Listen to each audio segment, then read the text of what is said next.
This is the Big O Show. This is the Big O Show. This is the Big O Show.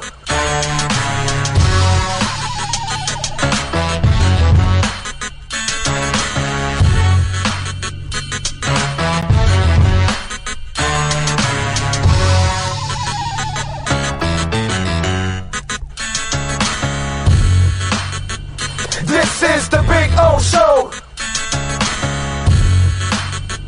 This is the Big O Show.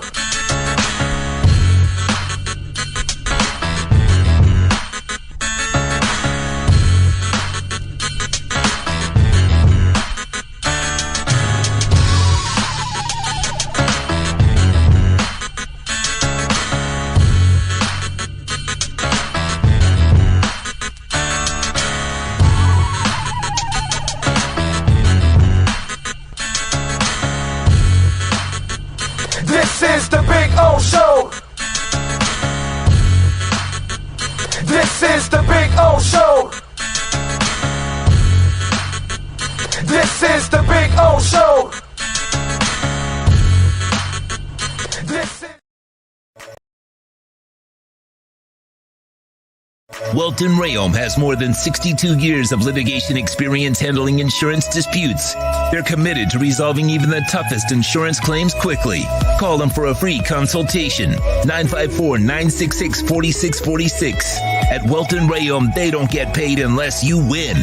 Property damage claims to your home, business, or condo as a result of a hurricane. Welton Rayom can help. Water, mold, fire, smoke damage, Welton Rayom can help. Call 954-966-4646.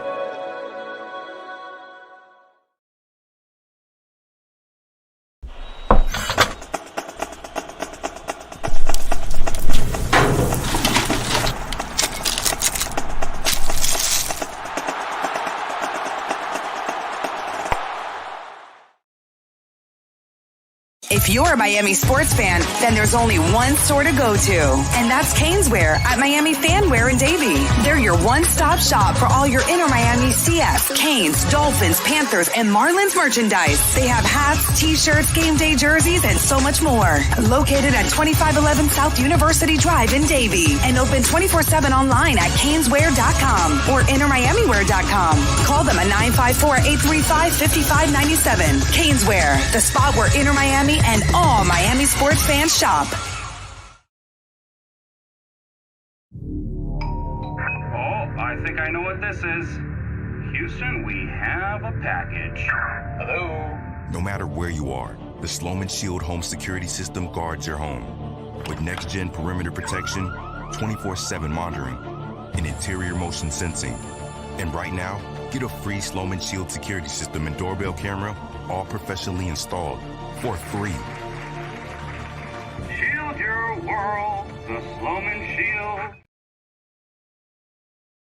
Why is it that you get locked out in the worst moments of your life? Where are my car keys? Man, I can't find my house keys. In those frustrating moments, you need a locksmith you can count on. A. Lenny Locksmiths in South Florida, from Miami to Port St. Lucie. In Central Florida, A. Lenny locks it down in Orlando and Tampa Bay. Lockouts or lock changes for home or business, car key replacements, and programming all model cars. 24-hour service. Call them at 855-869-5625. Go to the website at alennylocksmith.com. For over 16 years, EJDconstruction.com has provided South Florida residents quality craftsmanship, accurate project management, and exceptional service. That's why EJDconstruction.com is an A-rated member of Angie's List and the Better Business Bureau. When you're looking for the right custom home builder for additions or home remodeling, please call my friend Eric at 305-433-4843. That's 305-433-4843 for EJDconstruction.com. When you move, you need a reliable company led by passionate folks, eager to assist its customers during a transitional process that needs to be smooth. Call Essential Moving Experts at 844-368-5750 for all your local and long-distance moving needs. you can rely on essential moving experts.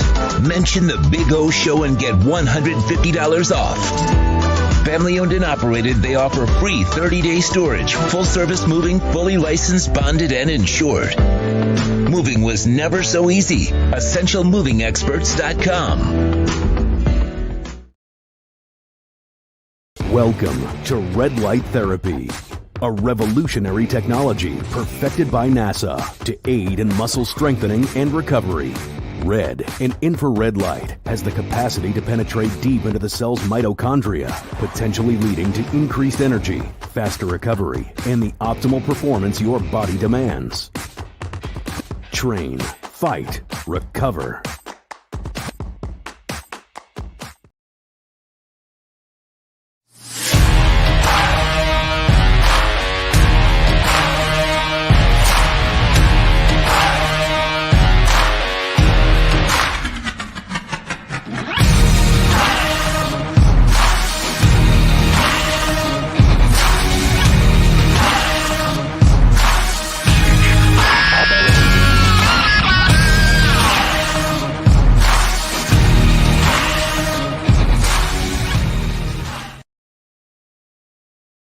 Statements or beliefs expressed on the following program by the host, guests, or callers are not necessarily the opinions of FantasyXS.com, Media Group Inc., ownership, management, sponsors, or website. When it comes to South Florida sports teams, very few in the media have witnessed, lived, and covered it like the Big O. Let's start the program dedicated to your favorite South Florida teams with a passion that's unmatched. The Big O Radio Show is on. Here's the Big O. Good afternoon, boys and girls. We are ready to rock and roll from beautiful Hialeah Park. Yes, sir. The place we love to be at every Thursday out here. Come on by and say hi. Would love to meet you all out there. So come on by. Even you, Dean. So come on out. We'll have some fun. And you can enjoy the poker tables out here. Little heads-up hold'em poker. All kinds of stuff. I see a little flush. So come on out, man, and enjoy yourselves. We got TVs everywhere. You can keep up with everything. Got the loosest slots in all of Florida. All of that, baby. It's all beautiful. We got Sean Stanley, of course, by our side and mastering the program like he always does. Got some action tonight. Got another shitty game on Thursday with the Raiders and the Rams. Tonight, we got the Clippers and the Heat who are playing crappy. And we got the Red Wings and the Panthers who are also playing crappy. So it's kind of like an all-out crappy night. Our local teams who have been playing crappy are on the ice or on the hardwood. And then we're treated to another terrible game on, Amazon Prime. The Rams they've got no quarterback. Baker Mayfield may end up playing today. I mean, it's just a disaster. And the Raiders suck also. So there you go. So it'll be, what the hell are you watching today? What are you going to watch? Yeah. Who else am I going to be talking to? Is there some wrestling going on today? No wrestling today. Okay. Which, by the way, before we go, congratulations again. Your wrestling picks spot on. 100%. Oh, yeah, we won yesterday. Yes, huh? yes. Oh, yeah. You can't pick against. No, you got to pick against Sam Bankman-Fried. So anybody that has some kind of a name like Sam Bankman-Fried, what was the name of that guy? There was a tag team, FTR. FTR, see, instead of SBR. Yeah, SBF. So yes. But so, no wrestling tonight. You got to love my analysis on how. No, it's perfect. It works. It's almost the perfect way to pick wrestling in a way. It's perfect. It's like watching my wife pick horses. That one's cute. Oh, I love the coat on that one. Wow, that kind of stuff. Okay, honey, we'll pick that one. It's wearing the red sash. Right. She wins a lot more than I do. Yeah. No, it's hilarious. Yeah. It's hilarious. But hey, what are you watching tonight? I will probably go to Prime Videos. I found out one of the comedians, Steve Trevino, has got some specials on there. I'm going to go back and watch. Oh, okay. So you don't want to torture yourself with the Heat and the Panthers? No. I'll put them. I'm not going to ask what you I'll about end up doing Raiders is and I'll Rams. put them on my phone and tablet, maybe with the volume down and peek over every once in a while. But yeah, no. Oh, God. it's disappointing, dude. It's like it's depressing Yeah, to watch them. I'm not that. God, it's tough. I know I will end up watching it, unfortunately, but I know what I probably will do is skip the Thursday night game again. Last week I didn't watch it at all. Yeah. But what I do DVR them. So if something crazy does happen, I can go back and catch it, you know, and then of course it'll be on social media anyways if something goes crazy. But right. I can go back and kind of see how everything led up because same thing. It's almost unwatchable right now, man. And honestly, the Panthers might be more geared for a playoff run or whatever if they can make it. But this regular season is not fun to watch. Not as fun as last season when they were getting. I get it, 10-2 is not every game, but when you got your fans, chanting 7 and 8 and 9 almost every home game, that's fun. Yeah, man. Yeah, no. Last year's team was fun to watch and better than this team so far. And so I know that they're trying to change their style of play, but man, it's a tough go. I hope they're able to figure it out in the second half of the season, because if not, it's not going to be a good start to the Paul Maurice era. So we got all that going on today on the program. Appreciate those of you chiming in. As always, don't forget to smash the like button every time you download a show, you watch a show, a segment. Hell, go back to our YouTube page and just hit the like button on anything that's out there. Okay, that's what you got to do. You want to help us out. That's how you do it, man. And of course, remember you can make a donation through Cash App or Venmo at Cash Big O Show. So many ways. Marcel Louis Jacques will join us at 4:00. At 5:00, Alan Poopart will be joining us also on the program. And what else do we have going on in the world of sports? Oh, the money, dude, is coming in on the Dolphins. It went from 2.5 to 3. Now it's 3.5 now that the Dolphins are favored. And for those of you that might be a little disappointed about what happened this past week, we all are. But don't let it bring you down, bro. I mean, you can't allow some kind of adversity to stop you and continue. You know what I'm saying? Sean and I have went through a couple of real, sets of adversity the last year and a half or two. And we didn't quit. And, we've bounced back nice and strong and left all that crap behind us and moved on. And we didn't sulk or whatever. And you shouldn't do the same. You should do the same. It sucked on Sunday to watch them lose. But to me, it had nothing to do with anything that really the Niners did. By the way, did you see what the offensive line coach of the Miami Dolphins said, Frank Smith? When asked about the Tua overthrows and misfires, he says, he notes that the importance of not always trying to be perfect, but let the game come to you. Smith notes generally that some guys were pressing a bit with a playoff atmosphere. And the only thing that he left out was they were pressing a little bit because they wanted Mike McDaniel to beat the San Francisco 49ers. They'll give you that playoff atmosphere crap, but last time I checked, the Niners are in the NFC, so it's not a playoff atmosphere. Okay? It's not a playoff atmosphere. Doesn't mean anything in the playoffs, actually. The only thing that meant something in that game was to beat the Niners, so the Padawan beats the Jedi. Okay? That's kind of what it was. Padawan beating the Jedi Master. That's what everybody was pressing about. Because this week, it's about playoff atmosphere.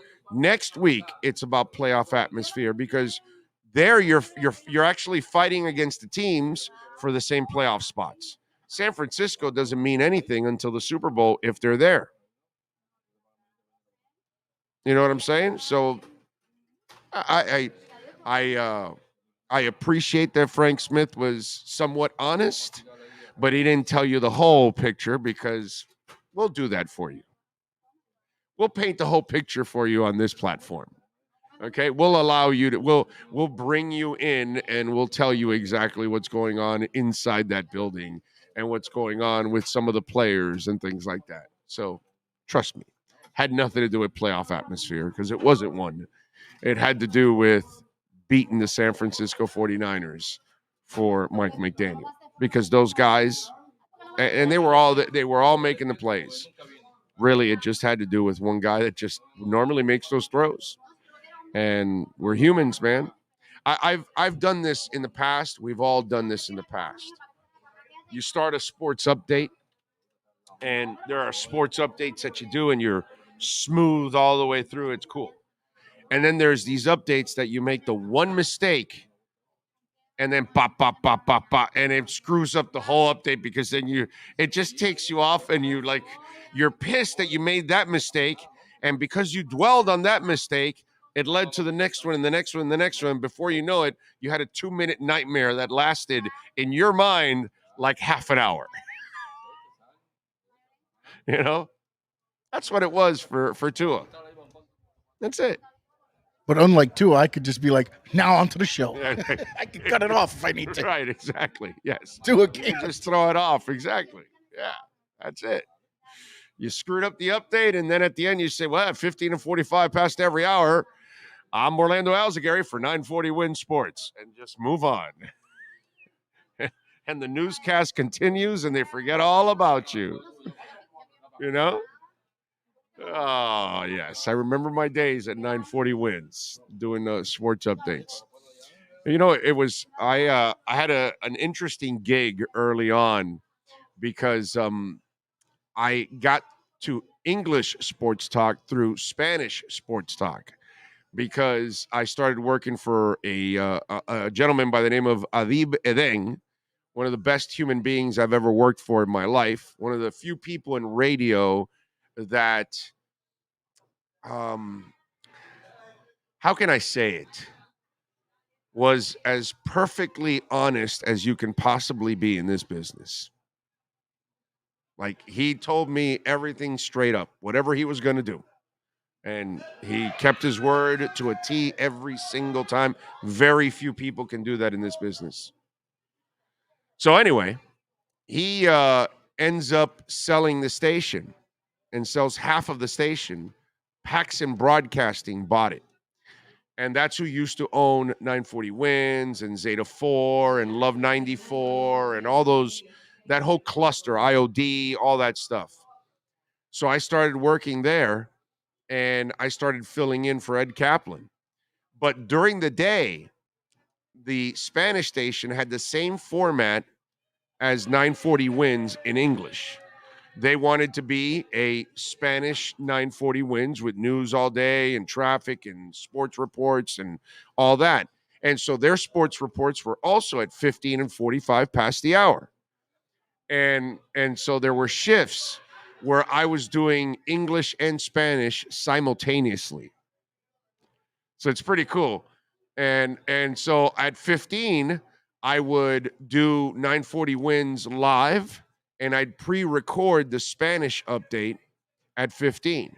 Then at 45, I'd do the Radio Acción one live, and I'd record the 940 Wins one. You know, so my voice was simultaneously on Spanish and English. And by the way, I still am, in the history of sports radio in South Florida, I am still the only person in the history of sports radio in South Florida to have a full-time sports talk show in Spanish and a full-time sports talk show in English. Nobody's ever done that. I'm the only one that's ever done that. The people that have had full-time sports talk shows in Spanish never crossed over. I'm the only one, actually. People have crossed over, done a little Spanish and some English and stuff, but not a full-fledged 3-hour sports talk show in Spanish, and then go and do also in English. I can't do it now. I'm so out of practice with my Spanish that I would struggle with it, man. It would be like a Spanglish thing that I'd have to mix in, which would fly perfectly. I can't believe you didn't do that with the going back and forth to English and Spanish. Just automatically go with the Spanish. Oh yeah, well, you're in a completely different studio, and everybody's, so it's hard to mix it up. Oh, I guess when you're going live, yeah. It's hard. It's too hard to mix it up at that point. But at that time, I was like talking Spanish every day for hours, and so I had a lot of practice, and I was able to sharpen it up. Never really at an expert level, but good enough to do the show. Man, those were the days, dude. That was 30 years ago. That was 30 years. That was 32 years ago. 32 years ago now. Oh, somebody on here, Sweet Baby Ray, said he started listening to you in Spanish. No shit. Yep. Wow. La ensalada deportiva. That's it. That was my show. he just showed his age. That's it. I don't know if he ever showed up to Sarrusi. That was my first what's it called, the remotes in Spanish in Sarrusi's over on 57th Avenue and 8th Street. And those sandwiches are so good, man. Back in the day, the good Sarrusi now is on Bird Road and 89th. That's the last one that's left that has an original owner. The owner is an original from the 8th Street one. She's the last one left that knows how to make the sauce the right way. Oh, wait. You brought them into the other place. Yes. I remember having a sandwich. I remember who those were. Okay. They've been sponsors of mine in the past. Yes. Yeah. But they're a small business. So yeah. But they brought sandwiches at one time. They were good. We made their lemonade famous. They're good. Dude, people were coming in for their lemonade because their lemonade, he makes a really good lemonade, bro. Oh, their lemonade is excellent. The 89th and Bird Road one, by the way. Okay. Now, I can't suggest any of the other ones. I think the one on 8th Street is owned by Russians. Like they're making. Are we reporting this? I don't know if they sold it, but we can report it. Sure. Right. Putin will be there soon. Demonstrations outside. Yeah, but I think it's a Russian dude that owns it. Yeah. Yeah. Can I? I just find it funny that he's making Latin food. No, that's the way it is usually, right? Yeah, it's just kind of funny, Again, I don't even know if the one on 8th Street is still open, if it survived COVID or anything like that. I have no idea. Or he's about on here is Sarusi sandwiches were really freaking good. Yeah, of course they are. But he used the word war. So Sweet Baby Ray says, I was a teenager. Oh. Wow. So yeah, you're just a little younger than I am. Listening to Bob with Shoes and Hank and Mandich on QAM. Yeah. Yep, those were the days, man. Good afternoon, Big O Nation. Knowing that the week has been busy, the upcoming weekend is hopefully an opportunity to unwind, think back, and even rejoice. Well, Rosenda, we will be rejoicing on Sunday night when the Dolphins kick some ass. Okay. By the way, I did make an interesting investment in tonight's game. I've got Derek Carr over 250 yards. I think that's gonna. I think that's a pretty good. Yeah, that's pretty good. That's gonna be a pretty good one. And you heard what they're doing with the quarterbacks for the Rams, right? What? They're having the second string guy. What's his name? Oh yeah. Stafford. He's gonna go out and take snaps to see how he feels. Walford. He's gonna go out and see how he feels. If he doesn't feel good, Baker Mayfield gets a start. I know. Yeah. I just want, I might be in the minority here. I want Baker Mayfield to have some success somewhere. I want his commercials to come back. I do too. I don't really care but about I want his to be play. at another nice stadium too. I want to be wrong because I wasn't a Baker guy when he was coming out. I didn't really believe in Baker, and so I was right about that. But I want to be wrong about Baker. I want Baker to be an ass kicker and get those commercials back. Imagine him at SoFi Stadium. Yeah, bro. So good. Yeah, that would be awesome. Can I get you riled up a little bit here? Oh, hell yeah. All right. The 4-letter network. Okay. They did a ranking redrafting the 2020 NFL QBs. Okay. And it's interesting because they just booted Jordan Love out. They just Jordan Love didn't exist. Okay? Oh, God, Flo is pissed. So they went Burrow. I'm going to give you the quarterbacks that they're using. The order of where they were picked? Well, the way they were picked, it was Burrow, Tua, Herbert, and then they threw Hurts in here now. Oh, who was the Eagles' 53rd. Right, second round 53rd, pick. Yeah. Yeah. So they re-ranked them, and it goes Burrow, which would have kept it to the Bengals. Hurts, which means he would have came to the Dolphins. Okay. Tua, which would have sent him to the Chargers. And then Herbert, which would have sent him to the Packers. Okay. If the same teams drafted the quarterbacks. Right. Yeah. Okay. So Herbert dropped that much now, huh? Yeah. Wow. I mean, Holy crap. I really looked My at it thinking they God. had like Tua near the bottom, honestly, with the being who it was. I was a little surprised that. Damn. I mean, I know he's playing great this year, but I don't know that. My boy Joe Rose must be butthurt with that one. They were talking. I was taking my daughter to school this morning, and Joe isn't on right now. He's coming on later in the morning because they're in California, so he's coming on later. Oh, I didn't listen. Yeah. Well, I've known now because I take my daughter to school, but they were talking pretty good about Tua, believe it or not. Hollywood's come around. I mean, he's the one. I know. I heard him. Like, I know he's come around, Yeah, and then even Zach was talking a little bit better now. Yeah. Well, I mean, you have no choice Yeah, at this point. Not like you can really talk bad about it. Yeah, at this point, if you're still slamming Tua and not believing Tua, I mean, come on, bro. You can find a way, right? We can change it. No, definitely. Some people think others can run the offense still. Definitely. So I took Derek Carr over 250.5 passing yards tonight. I took Tua over 285.5 passing yards. And I took Tyreek over 97.5 passing yards. I have to hit that parlay. Tyreek over 97.5 yards. Tua over 285.5 yards. And Derek Carr over 250.5 yards. I like it.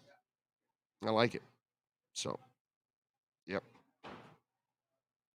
You ever seen that underdog site? Oh, yes. There you go. Little underdog action for you. Yes, sir. I haven't heard this week's show, Big O. What do you think of Eric Fisher coming to town? George, it's all there yesterday. Just go back and Matt Verderam and I, we go over it all. It's all there for you on demand, my brother. You know, we don't repeat content here. You can listen to radio, regular radio. They repeat content constantly because they're lazy.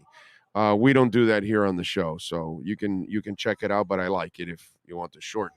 Yeah, I like it. There you go. You got 3 words. But if you want an explanation, and Matt Verderam, by the way, covered Fisher for 5 years while he was there with the Chiefs, or 6 years, whatever he was there with the Chiefs, and won a Super Bowl. So if you want really good insight, go listen to that interview with Matt Verderam.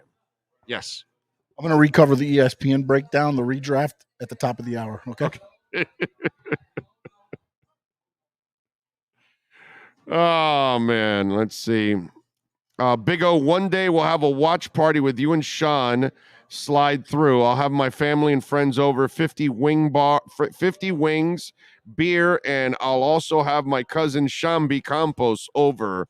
You can both chat it up. There you go. What's everybody else going to eat? I know, yeah. What else is here? Yeah, exactly. I'm kidding. You just brought enough food for Sean, bro. Anthony, I appreciate You got that. no food for me, actually. That was all for Sean. Orlovsky on ESPN is claiming Tua played well against the Niners. I heard him say that he didn't play as bad as people think and all that. He had a shitty game, bro. Okay. There's no bigger Tua guy than I am. None.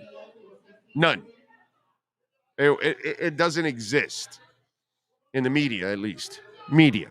Okay. I'm not talking about fans or, podcasters or anything like that. I'm talking about media. There is nobody a bigger supporter of Tua and believer than I am.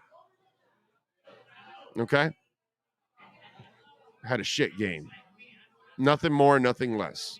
He did not play like why I think he's elite, why I think he's going to be a star in this league for a long time, because he's deadly accurate, because his anticipatory skills are awesome. His ball placement is sick. And he was not that on Sunday. And those are his elite traits. He's not going to outrun you. He's not going to outthrow you. That's not who he is. He's not the physical freak. It's interesting because, I was thinking about this and why Tua kind of goes under the radar, and then it takes a while to get respected. And you go back to Fran Tarkenton, and he bounced around. He was first with the Vikings, but then they got rid of him and he was wallowing in the Giants, and then they brought him back and it resurrected his career and he took off and became, one hell of a player. Bob Greasy, comes out of Purdue and Shula picks him, obviously. And because he's on a great, great team, he doesn't necessarily get all the credit that he deserves, right? For being accurate, for being smart, for being able to run the offense and do all the things that you had to do, because that's worth something. Joe Montana falls to the 3rd round. He's a good player, Notre Dame. Go watch it. But again, not going to wow you with an arm, not going to run like Elway, not going to look like Marino, not going to throw it like Jeff George. None of that stuff is going to wow you. But then he goes and he gets it done. Drew Brees. Dude leads Purdue to a Rose Bowl. A winner his entire time at Purdue. He drops to the 2nd round. No respect. And then he suffers the shoulder injury, which then, whoa, even less respect. And then he comes back and beats him. And then here's Tua Tagovailoa, a guy that, again, oh, no, but he doesn't run like Lamar, or he doesn't have the wheels of Russell Wilson, or he doesn't have the arm of Herbert. He doesn't have the big toughness of Josh Allen and this and that. Yeah, but, dude, all he does is win, and he can throw the ball. And then he has the hip injury, which then also adds to the questions. And then you have, obviously, you're under a dark blanket for 2 years under, flow, and which doesn't help you. It hurts you in showcasing your skills, because you have a coaching staff that doesn't understand offense and doesn't know how to do it. So you think about this, and I guess that's why at times when I would tell people he's the next Montana, they laugh at me. And they think I'm crazy, and they think I'm nuts and all that, because it's hard to see Fran Tarkenton become Fran Tarkenton. It's hard to see Bob Greasy become Bob Greasy. Nobody thought Joe Montana was going to be the best quarterback to ever live until Tom Brady came around, right? And then Drew Brees, the same thing. Oh, wow, he sucked in San Diego, and yeah, he played that last year good because they drafted Rivers, and he wants a contract. Oh, shoulder injury. He's done. So it's an interesting dynamic that all of these guys have dealt with all kinds of negativity and all kinds of stuff. Now, most of you don't know about this because most of you aren't old enough. Some of you that are old enough, I'm enlightening you. I'm reminding you about all the things that each guy went through and why I keep comparing Tua to Tarkenton, to Greasy, to Montana, to Breeze. And people laugh at me. And it's because these are generational quarterbacks.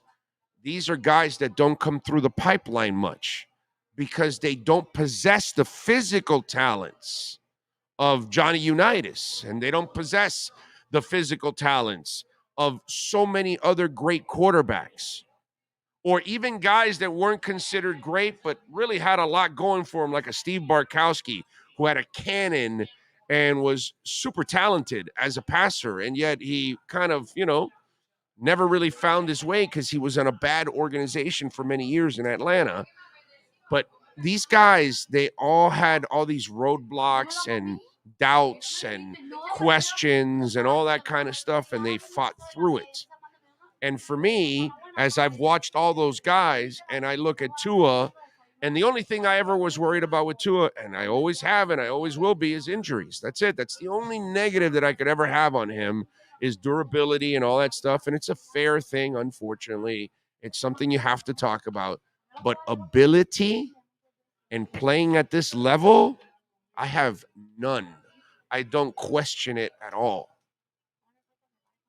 And I've watched others like him do it. And there's only a few of them. And they only come around once in a while. And it's just one of those things you got to, I guess, figure out which one it is. And in my eyes, he's always been that guy. When I saw him at Alabama, I said, dude, that's this guy. That's one of these cats that they can play, man. And then all the injury stuff and all that. And those are the concerns. That, okay, well, yeah, he's going to fail because he's going to be injured all the time. And that's the attitude. And I get it. And I understand it. And I had that attitude myself leading into the draft with him because I was worried about his injury history. But I had no concerns whether he can play or not. What I am afraid of, and I don't want it to happen, is I don't want him to suffer a ton of injuries down the line, because the more injuries, the more it takes away from your ability. And he does not have that kind of credit card that he can start losing ability. That's not, you can't do that to Joe Montana, and you can't do that to Fran Tarkenton. You can't do that to Bob Greasy, and you can't do that to Drew Brees, because they have just enough talent to do everything that they need to do. And that's the part that, with Brees, that was one that out of all these guys, Brees was the one because it had to do with the arm. And, you didn't have a gun as it is. It reminds you of Pennington, who came into the league without an arm. He had an okay arm, and then the injuries made the arm even weaker than what it was. And by the time Miami got him, oh boy, that was loaves of bread that he was throwing. He was a shell of what he used to be, even fresh out of Marshall for the Jets. Still a shell of that. And then with the Jets, he had just enough to get it done at that time. With the Dolphins, he got by with just pure smarts, So it's just one of those things that I think people need to understand when it comes to Tua and all the things that he's fighting, and it's something that others have also fought in the past.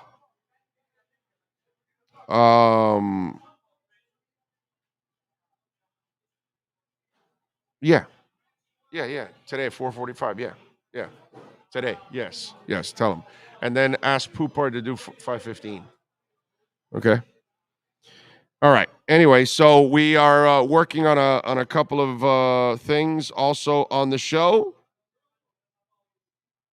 Let's see. What else do we have going on? Lisa says, checking in from State Nuclear Disaster Preparedness Training. I got all my Finn's family if necessary. LOL. Have you seen Chris Sims' video explaining on Tua? Edwin, I don't watch Chris Sims, my brother, but somebody sent me the quote, and he finally got something right. That it wasn't really about the defense of San Francisco. He's kind of saying what I've been saying, that it really wasn't about San Francisco. It was more about the Dolphins beating the Dolphins. They had wide open guys. But I don't, you guys asked me about Chris Sims or Calturd or Baseless. I don't care about those people. I just don't. I don't learn anything from them. And most of them are just doing troll crap to just, clickbait crap is what they do. And that's not what I'm about on the show. So when you guys ask me if I've watched any of that or listened, trust me, I don't. I don't care. And when you send me the videos, I don't watch them. I'm not like you guys. If I don't care about somebody, I'm not going to watch them or listen to them. It's not, there's this thing with some of you out there that you will still watch or listen to somebody you don't really care about or admire or really respect or like, and yet you're still watching or listening to them, which I have never understood that one.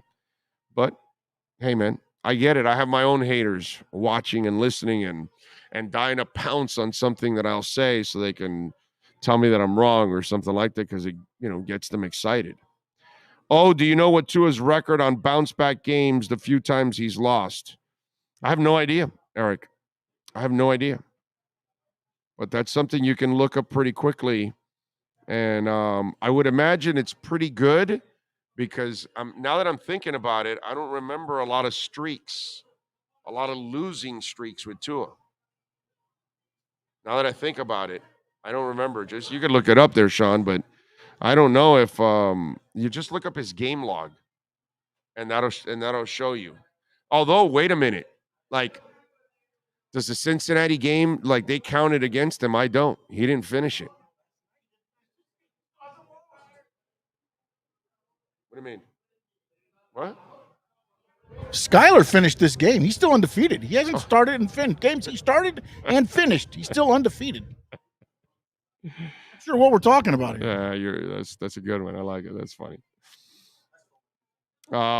Big O, any insight on Daniel Snyder? The NFL should strip him from the. George, I saw the story of Daniel Snyder, and I read about it, and he this guy, he released the emails of John Gruden, and and they show the emails, and him and I think Bruce Allen are going back and forth with naked cheerleaders, and then this picture's better than us or whatever, and all this and that, and Carson Palmer gets caught in the middle. He says, yeah, Carson Palmer, another USC wussy, but he didn't use the W. Okay. Poor Carson Palmer. He wakes up to this. It's like, yo, bro, why am I getting all the shrapnel here? What the hell's going on? And Daniel Snyder is just a lowlife. He's always been a lowlife. Like, you could tell he was a lowlife. Always. From the get-go. I don't know. It's just one of those things. Like, you didn't see it coming. And now's when, it's all coming over, to a point now where it's a boiling point now, for people. But you kind of knew what he was, man. And it's either he's got more dirt on other people and they don't want to throw him under the bus because he may have dirt on other owners or something. I don't know, but it's incredibly scummy to release those emails. And look, I'm not saying what Gruden did was right. I'm not justifying it, but it's still a classless thing to do when it's, other people's private stuff. And yeah, I get it that they're doing, and doing some pretty gross things if they're exchanging naked pictures of cheerleaders, but man, yeah, just a bad dude all around. I don't know what the NFL is going to do, but they need to find a way to get rid of him. And by the way, the Washington fan base deserves this more than anything else. I'm not a Redskins fan. I don't care about the Redskins. Commanders. I'm sorry. I don't care about the Commanders. They're not my favorite team. They never have been. They never will be. But, dude, I respect what that franchise used to be. And how could you not admire what they turned into, what they were for many, many decades, and what that guy has turned it into, a laughingstock? And those fans, because I'm a Dolphins fan, and what's been done to this franchise for the last 20 years was unacceptable, dude. Disgusting. And I was pissed. So I imagine that Commanders fans are just as actually more disappointed than we are. And they have a good man running the franchise right now in Ron Rivera. A really good human being, dude. Like, I'm a big Ron Rivera fan. But working for that guy, I just feel bad for those players. I feel terrible for the fans and Ron Rivera that they have to deal with that guy. And I wish the NFL would get rid of him. Remember, we showed the training camp when they opened up training camp. Nobody was there. There's like 5 people there. Nikki Havala, who covers the Redskins, the Commanders. Yeah, dude, I can't. We're going to get canceled soon. The Chargers and the Redskins, I can't get that out of my mind. It takes me a while, and the Charger thing has been going on for a while now, and I still say San Diego all the damn time, bro. All the damn time I say San Diego still. I get caught. I at least, it took me a few years but I kept saying Devil Rays. And it took me a few years to finally say Rays. It's just... I only remember it because Tampa Bay Rays. Yeah, I don't mean it by any insult or anything. It's just habitual. I've been programmed that way. It's been the Redskins since I was a child. It's, been the San Diego Chargers since I was a child. So it's just hard, man. I think the icing on the cake, too, is that Sean Taylor tribute, right? Not saying that he was involved in that whole thing, but somebody from up top had to give the okay that works. Right, yeah, that works. Right? You're like, yeah, really? Are you serious? How is that? His uniform is the... No, that's what you do when you retire a number, you idiots.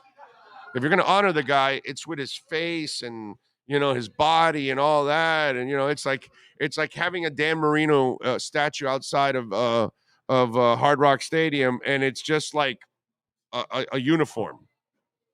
No holding the ball, no nothing. It's just no face, no nothing. It's just that. Like, people would be like, what the hell is that, dude? What are you doing? That's Marino. That's Shula. That's, Tommy in Hialeah, baby, showing up. Well, he is in Hialeah. So the fact he comes to, you brought me mounds. Yeah, that's love. That's love. You'll be fine. You're going to LA tomorrow? Yeah. Okay. Okay. All right. Nice. And what else did you? What else? Yeah, baby, go Fins! I love it. Thank you, my brother. Thank you, Tommy. Oh, he'll shut him up this week. Thank you, my brother. Appreciate you. That's love. You know what I'm going to be eating tonight? Can we open them up now? For a little, you like? I'm just kidding. You're a Mounds guy? No, right? I don't know. More Mounds than Almond Joy, yeah. So you will eat a Mounds? I'll eat Mounds, yeah. Oh, so you're the first person. There's not a lot of things that I won't eat. Oh, I mean, I've never met another person that I know that will eat a Mounds. Oh no, I'll eat a Mounds. I mean, if I had a choice, I'm not going to go for the Mounds. I'm not going to lie. I'll give you one right now if you want. No. I was messing. I was going to see if you'd give me one. Oh, of course I'll give you one. I'll give you the shirt off my back. I know. I should know that, but but yeah, no, of course. Mounds, baby. I know I'm a loser. I get it. I'm a loser. I like Mounds. Sorry. Snickers is my favorite of all time. Kit Kat. I love Twix. What is it with the Snickers? Why is that your favorite of all time? I love Snickers, bro. I've always loved Snickers. God, it's such a great candy bar. See, I got the worst take on candy bars. And I'm not really like a guy that likes sweets anyways. Yeah, I'm not the biggest guy either. But when I reach for one, those are the ones I reach for. And Mounds happens to be one of them that if I'm in I like mood, Milky Way and Three Musketeers. See, I used to like, it was weird. I used to like Three Musketeers as a kid, and now I can't eat it. Really? That's where I started. And then also like Charleston Milky Way Chew as a kid, and now I don't eat it either. Charleston Chew in the freezer. Oh, so good. Dude, I haven't had a Charleston Chew in so good, man. Like 50 years. I'll find them like at 7-Eleven and I'll buy 6 or 7 or 8 years I'm old. like the Rock, but I'm discount Rock, so I'll get like $4 or $5 worth of candy, not buy the whole store. But I'll get 4, like 5 or 6 of them and throw them in the freezer and have them. It's awesome. They're awesome. Awesome. You brought me some Mounds. I know. Yes. Go ahead, rip me. I get it. Big O, whatever happened to Tommy Italian?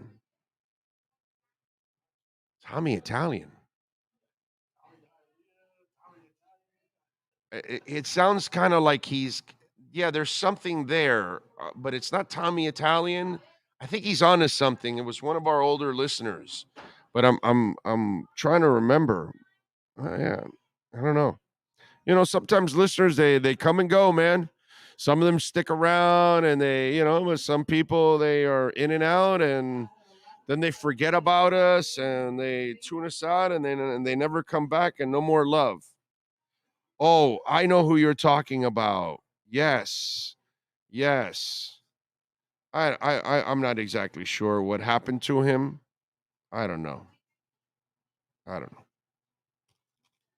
He might be, out there disappointed that Herschel Walker lost or something, I think.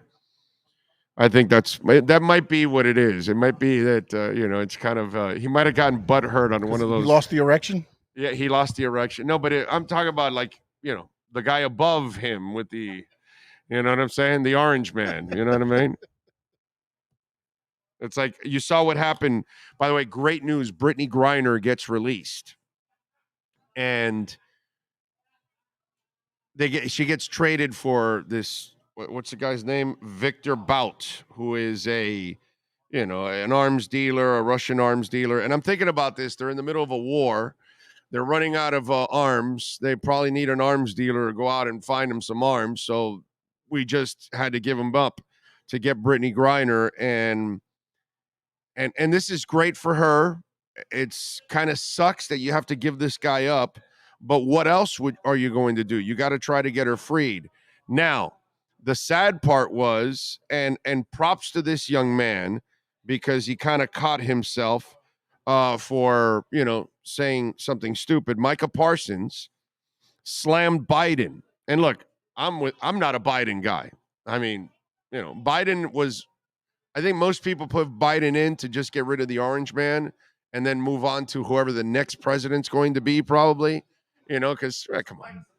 Yeah, Biden's like a placeholder. I mean, to me, Biden is George Bush Jr., Jimmy Carter, Gerald Ford, especially Gerald Ford, because they both fall down a lot. But Gerald Ford used to fall all over the place, just like Biden. But those are like weak presidents. They're not bad people. They're just not great presidents. They're not good presidents. They're just whatever we voted in there, although I'll give George Bush Jr. out of the four a slight nod ahead, because he threw a strike when he was throwing out the first pitch. I got to give him credit. That was a really nice strike by George Bush Jr. But listen, we vote weak presidents in all the time. We've got one in place now, So I'm not defending Biden, but he did a good job getting Brittany, Griner freed. Now, Paul Whelan, a Marine that's been there for 4 years, has been stuck there since 2018. The problem is Micah then ripped him and said, I'm still not voting for Biden. Okay, so what, bro? And he says, I'm the furthest thing from a Trump supporter, and I'm not a Biden fan either. I'm with him on that. I'm definitely never a Trump guy. And definitely, Biden is whatever. But he then apologized because you can't be ripping the United States for this, because they have no control over this. And what are you going to do? They don't want to let go of the Marine. You know why? It's a hell of a lot more, it's better PR for Biden, for Putin, to have a U.S. Marine who, whatever they call him, espionage, spy, whatever, it looks better for him than you're jailing some female basketball player. And you have no control over that. So what are you going to do? Tell them, no, until you give us both, we're not giving you the arms dealer. You can't do that. And whatever Putin is holding out for, it's going to be a lot more than Victor Bout. Whatever it is. Or he's not even holding out for it. Maybe this is his way of getting back at the U.S., because the U.S. is in the process of kicking his ass without having to kick his ass, because they're just supplying Ukraine, who is kicking his ass, as the Ukrainians are taking over and they're taking back more and more of their territory day by day. And as hell, Putin just said 2 days ago, I think he said that we're not going to enlist more people of course not, because it's just a butcher shop. You're sending people to die. Did you see those recordings from some of the soldiers? They caught the telephone transmissions. We have no food. We haven't been fed for days. It's constantly raining on us. We're, because remember, we're headed into winter now. And so they're like, and so they're running away. And on the other side of the phone, that's trees and this. I don't care. This, that. This is the war that they're fighting. So unfortunately, but I give Micah a ton of credit, because somebody must have pulled him aside and said, Micah, we have no control over this dude. The good thing is you got one of the Americans out. They just freed another one just, 5-6 months ago? We just got another one freed. They're working on it. They're getting people freed, but a Marine, brother, Putin's going to use him like a medal of honor.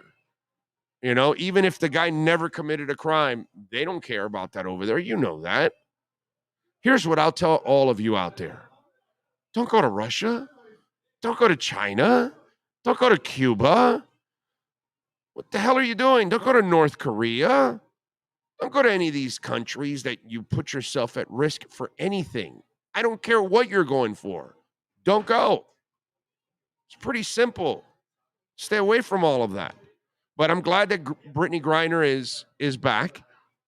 You know, obviously held there for no reason at all. Now, incredible stupidity on her part. Let's not excuse. Okay, she doesn't deserve what she got, but I'm not going to excuse Brittany Griner out of stupidity. We're all guilty of stupidity. Do you want stupidity? Do you want stupidity? I was here at 10 in the morning. That's stupid. I'm supposed to be here at 3 in the afternoon. This morning I woke up like I normally would do a 10 a.m. show, but a road show. So I wake up a little earlier to prepare. And I prepared, boom, boom, showered, got in the car, got here, and I'm setting up, and I'm going, Sean's a little, Sean told me he might be a little late. And then I realized it's Thursday. I'm here at 3. I had to go back home. That's stupidity. We're all guilty of it. I do things all the time that are stupid. Now, there are certain levels of stupidity, and if you're going to take drugs, even if it's weed, into North Korea, Mexico, or wherever you're going, a third country, somewhere, you're a maniac. Come on. What is wrong with you? But kudos to Micah that he at least apologized. That was good. That was good that he realized that some things are out of our control, and that's definitely one of them.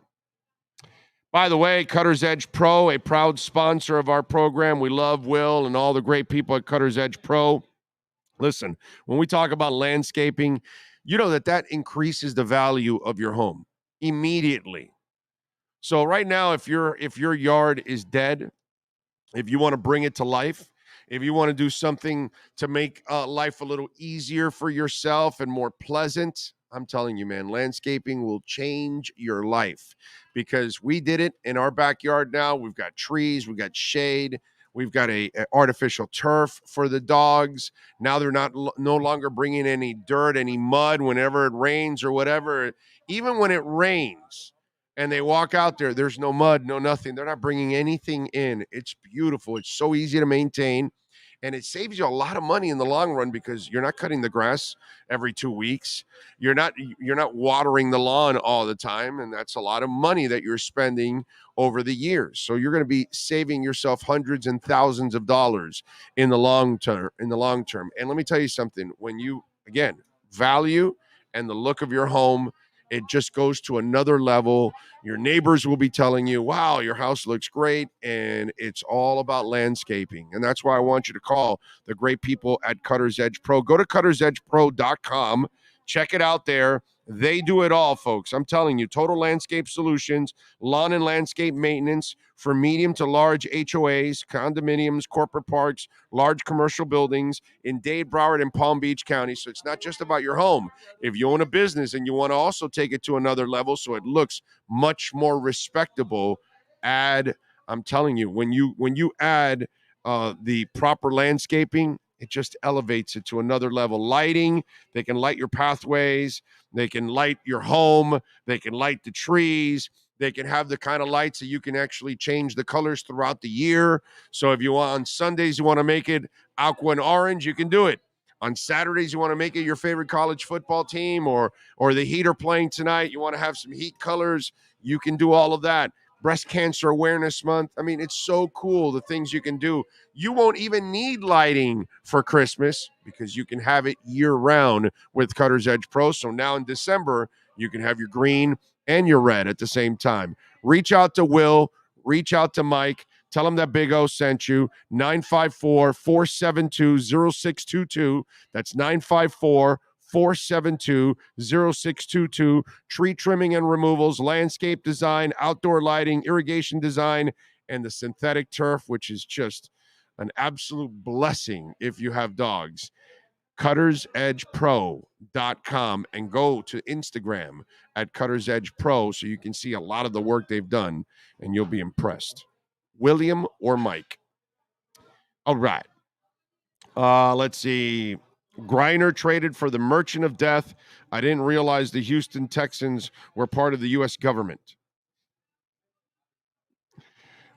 We should have given our 3rd and 4th round picks for Griner and a 6th rounder in next year's draft.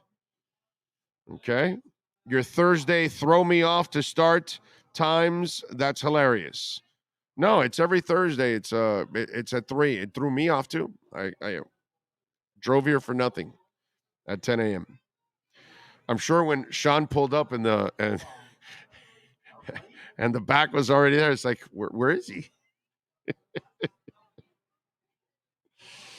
We were always accused back in the day that we were a finesse team, not a physical team that can also run the ball. Yeah. Well, I mean, they could run the ball in the early days, but not in the Marino days, unfortunately. That they were a finesse team then. Yeah. Yeah.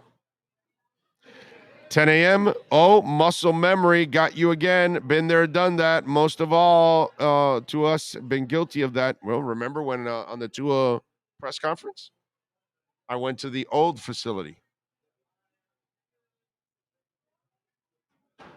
You know, we're all guilty of doing stupid shit, bro. I do stupid shit all the time. I'm willing to admit it. That's all. Let's see. We traded a shooter for a big. Okay. All right. The jokes are coming in now. So in the career as a Dolphin, 2 on games after a loss with an inept offense, has passed for 1,200 yards, 8 touchdowns, and 2 interceptions with an average 70% completion percentage. That's 6 games. He won 5. That's pretty good. Right, because it hasn't happened in this season yet until this week. This is the first time that he loses with McDaniel to see how he then comes back. So I get it. He did it the first 2 years with no offense and no weapons. So that's pretty good. You are correct. Big O, did you ever get around to trying a coffee crisp chocolate bar? No, I have not. I have not tried it yet. Nope, I have not. All right, 855-912-1056, by the way, the Welt and Rayom text line. That's 855-912-1056 on the Welt and Rayom text line. You can also reach out to us on Twitter.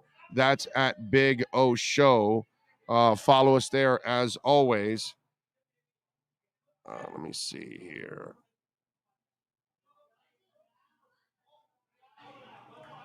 Okay. What else? And by the way, if your business wants to be a part of our platform, great way of branding, great way of finding new clients, reach out to us on our business line at 786-754-4664. That's 786-754-4664. If you want to get in on our business line also, if you want to be a part of our platform and help us grow, which is very grateful of you if you want to help us grow here, and great way of you exposing your business to people in South Florida, the United States, and the world, because we do have people listening all over the world, which is really impressive. What you got, dog? Tom Pelissero just sent out that former U.S. Attorney Mary Jo White's investigation into additional allegations against Snyder and the club remains ongoing. So there's still more investigations and stuff ongoing into other allegations from Dan Snyder, even though this report. So is it like 50 Cent in the club, or just they're talking about the football club? I think they're talking about the football club. Oh, okay. All right.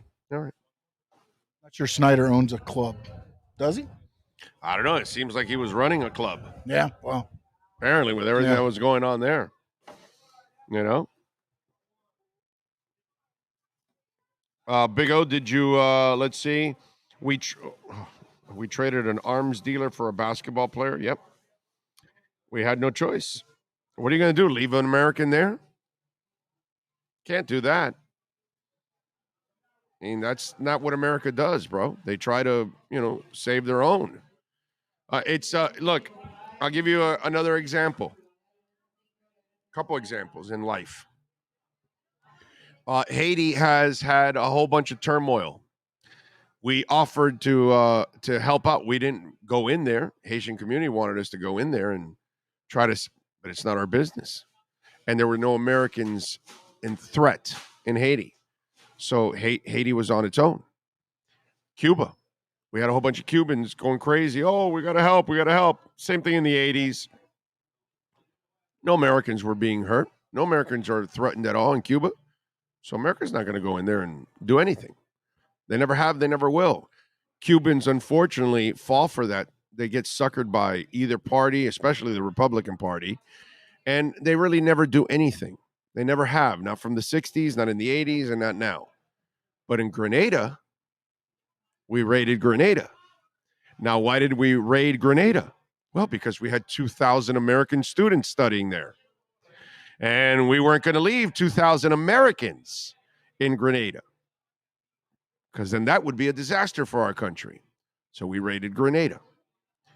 It's unfortunately in our world, we don't have enough people that just have some common sense and look at the history and look at what's gone on, and then they get fooled.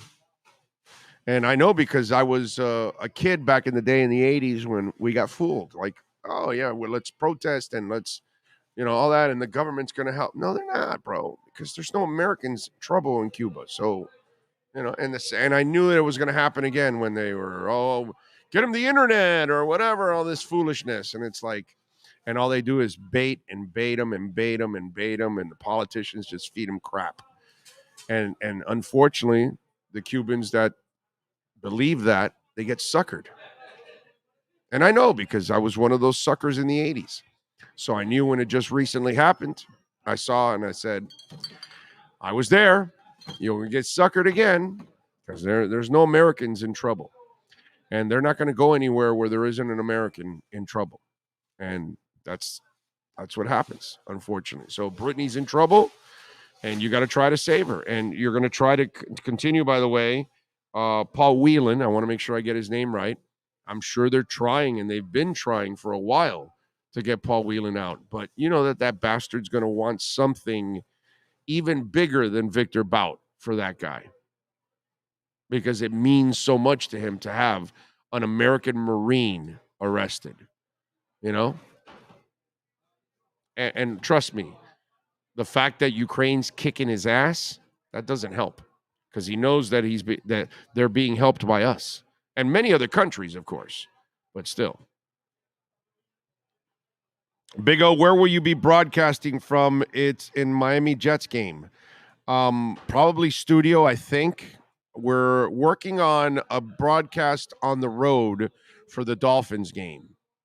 Okay? So, and by the way, if your business wants to host a Dolphins pre- and post-game show, business line, 786-754-4664. Maybe your sports bar, your restaurant, your club can host a Dolphins pre- and post-game show, and maybe we can get some people over, bring some prizes, have some fun. You never know. So there you go. Business line, 786-754-4664. Nico Jones says, to Biden's defense, maybe the thought Brittany Griner was Michael Beasley, but even with a stupid trade. You guys, man. Leave No One Behind reminds me of the movie Black Hawk Down. If you like war movies, this movie has to be on the list, based on a true story. It was a tearjerker for me. I remember that movie. Bay of Pigs. Yeah, that's what I meant in the 60s. Yes. No, I was looking at one of the comments where Nick said, Frankie, remember the NBA shut down one night for the midterm vote? Maybe a thank you. But the NBAs have been shutting down since I think it's 2020, was when the players got the whole NBA to agree that every time there's an election, they will shut down on election night so that they can use them for polling. So that's right. Not necessarily a thank you there. Yeah, no, that's my mic. That's just being I'm taking over. That's just being a good American, helping out in anything that comes with voting, man, of course. True Fin Fan 78 says, give me a high five, Big O.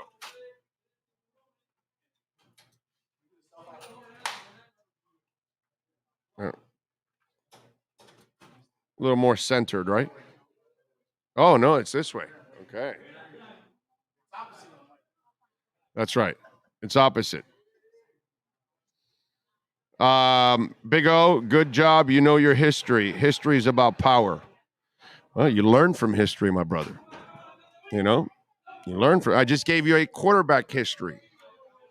Just gave you a quarterback history and how Fran Tarkenton and Bob Greasy and Joe Montana and Drew Brees and Tua have a lot of similarities in how they the doubts and the fights and all that stuff. But, you know, it's part of being old because you've lived it, you know, and you've watched it. What else do we have? While it's great that Brittany Griner gets to come home, it's even greater news for the WNBA because for the first time in league history, anyone cares about a trade. Oh, God, you guys, man. There was once 1898, there was 50 million American dollars invested in sugar plantations in Cuba. I don't know what the hell happened. I'm not, you went too far back, bro. 1898? Yeah, that's a whole different world, bro, in those days. I don't know what the hell was going on there. You know? If Trump was president, would Griner? No, it would have never happened. Would have never happened. And by the way, we would have never helped out Ukraine the way we have and brought Russia down the way we have. It would have never happened. Remember, they were going after Ukraine. They would have told them, oh, you know, and they would have served them up. That's what would have happened. Big O host at Tootsie's. Well, you got the owner at Tootsie's. Let's go. We'll do it. Big O, regardless of who you back politically, we need to stop blindly sending money there. Enough is enough with that. Are you talk? Oh, you talk about Ukraine? Doesn't sound like it's blindly. Dude, they're getting back their territory. You don't want Russia taking over Ukraine and then moving into other countries in Europe.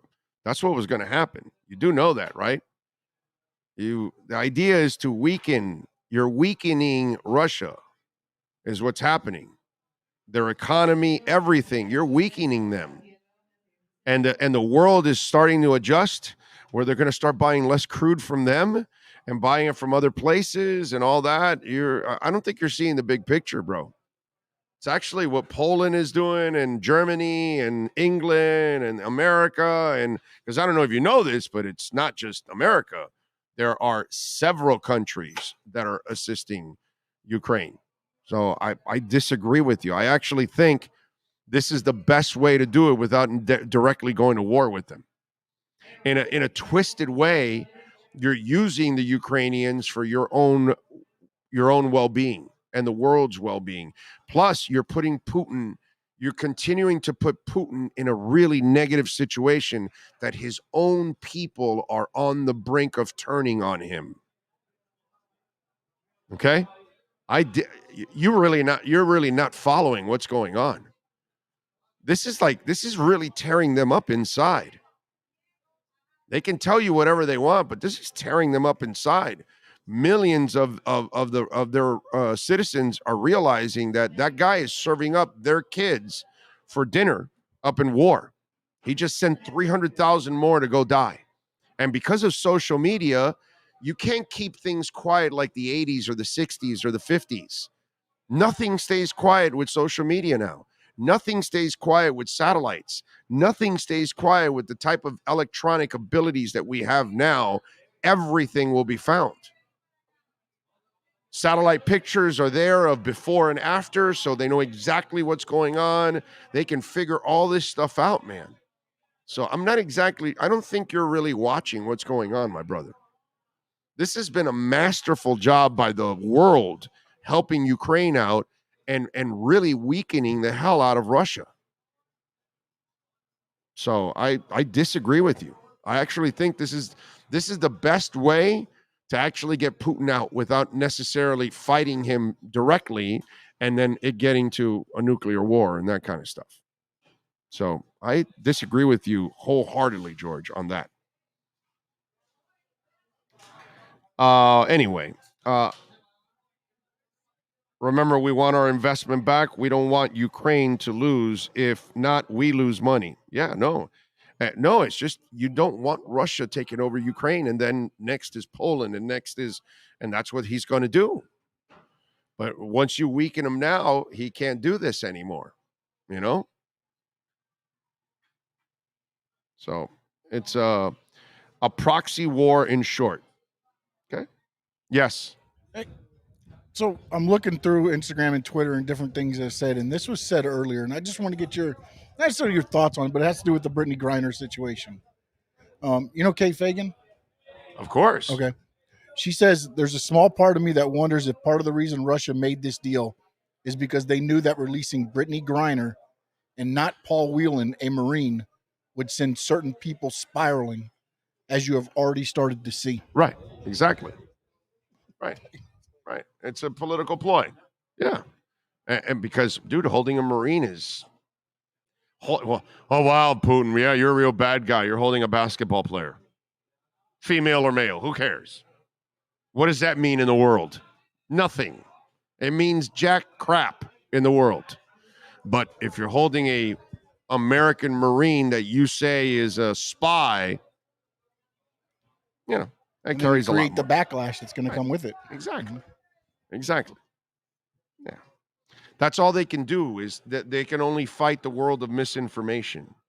They can't fight anything else because they can't win in public because we all know they're liars.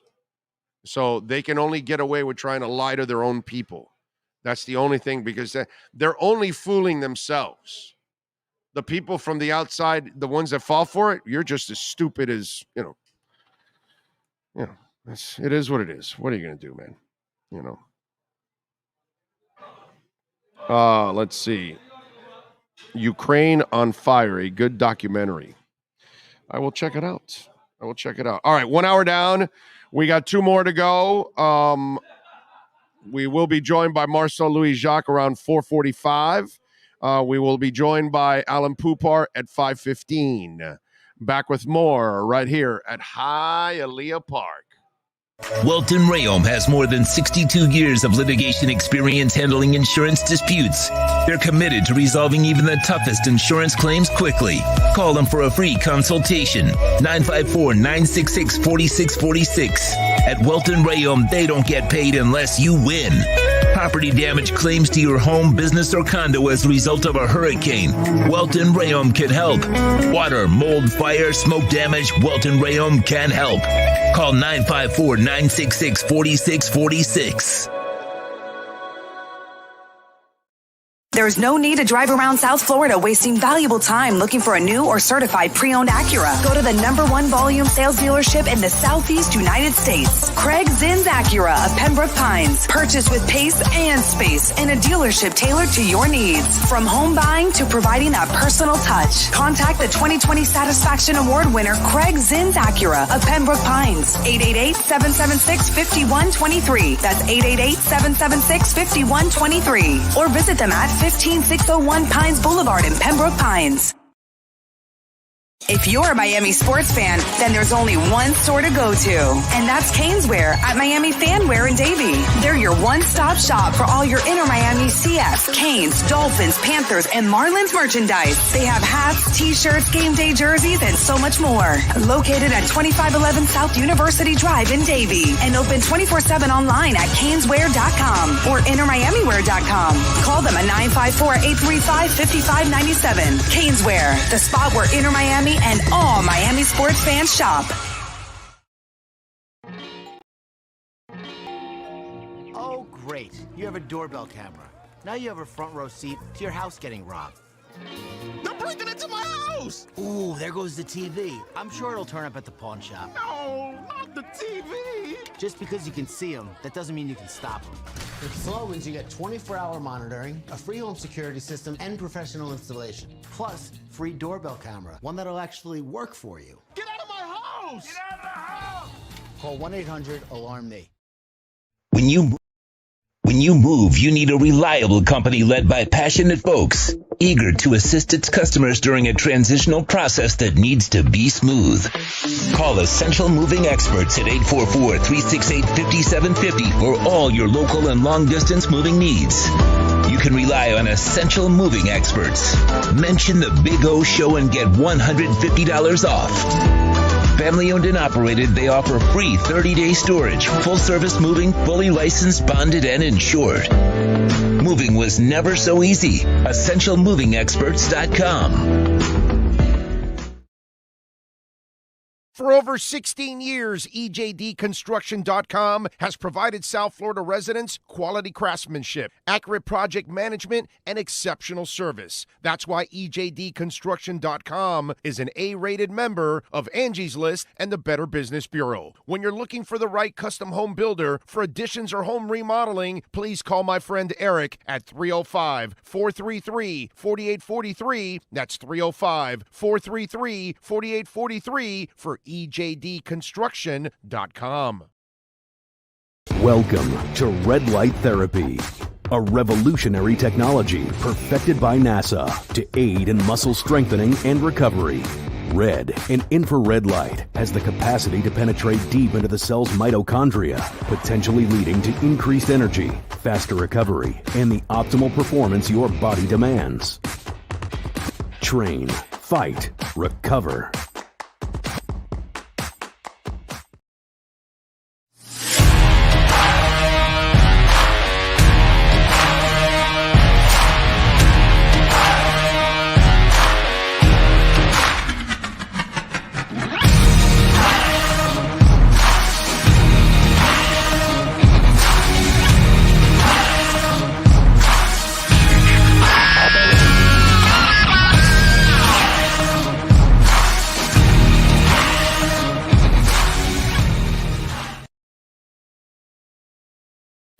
Statements or beliefs expressed on the following program by the host, guests, or callers are not necessarily the opinions of FantasyXS.com, Media Group Inc., ownership, management, sponsors, or website. When it comes to South Florida sports teams, very few in the media have witnessed, lived, and covered it like the Big O. Let's start the program dedicated to your favorite South Florida teams with a passion that's unmatched. The Big O Radio Show is on. Here's the Big O. Hour number 2 here at Hialeah Park, baby. We're in the second floor poker room. Come on by and say hi. You can bring me some mounds like Tommy and Hialeah did. That's strong, Tommy. That is strong. I appreciate you all coming by and saying hi, man. Always love that. We are here every Thursday, 3:00. Not 10. Some of us idiots show up at 10. Anyway, I don't know. I'm just, brother. It's just it's crazy. By the way, Dougie Fresh, I see your comments on the chat board, and you are 1,000% right.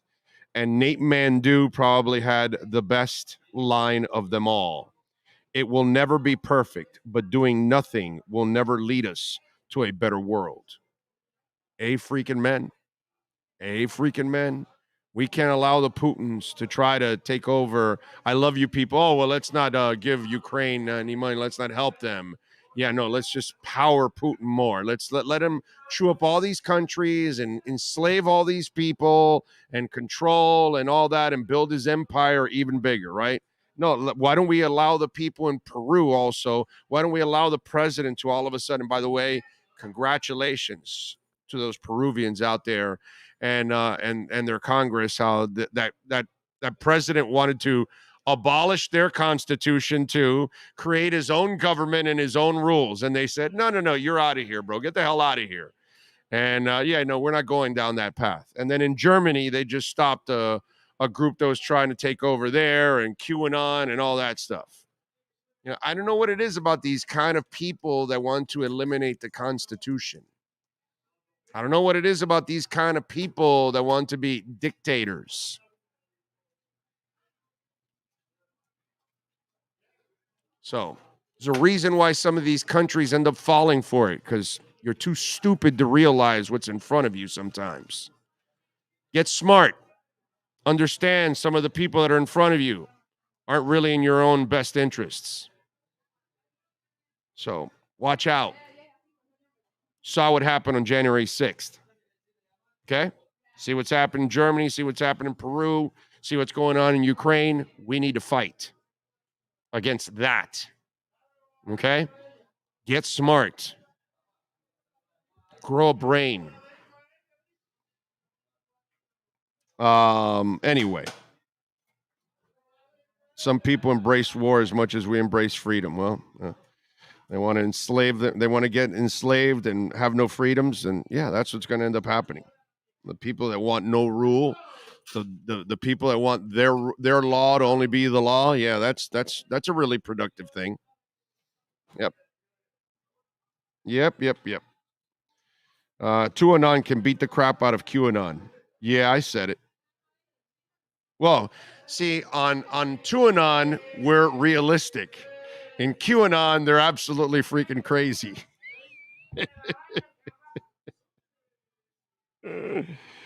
Oh, man. I don't know how you segue to sports, but we'll try anyways. But I want to go after a little bit some of you panicking University of Miami wussies, okay? After all these years, if you've followed college football long enough, you're going to run into the Tate Martells of the world. You're going to run into players that came in highly ranked and, DJ was not DJ Ivy. What's the name of the Ivy kid? Is it DJ Ivy? It is DJ Ivy.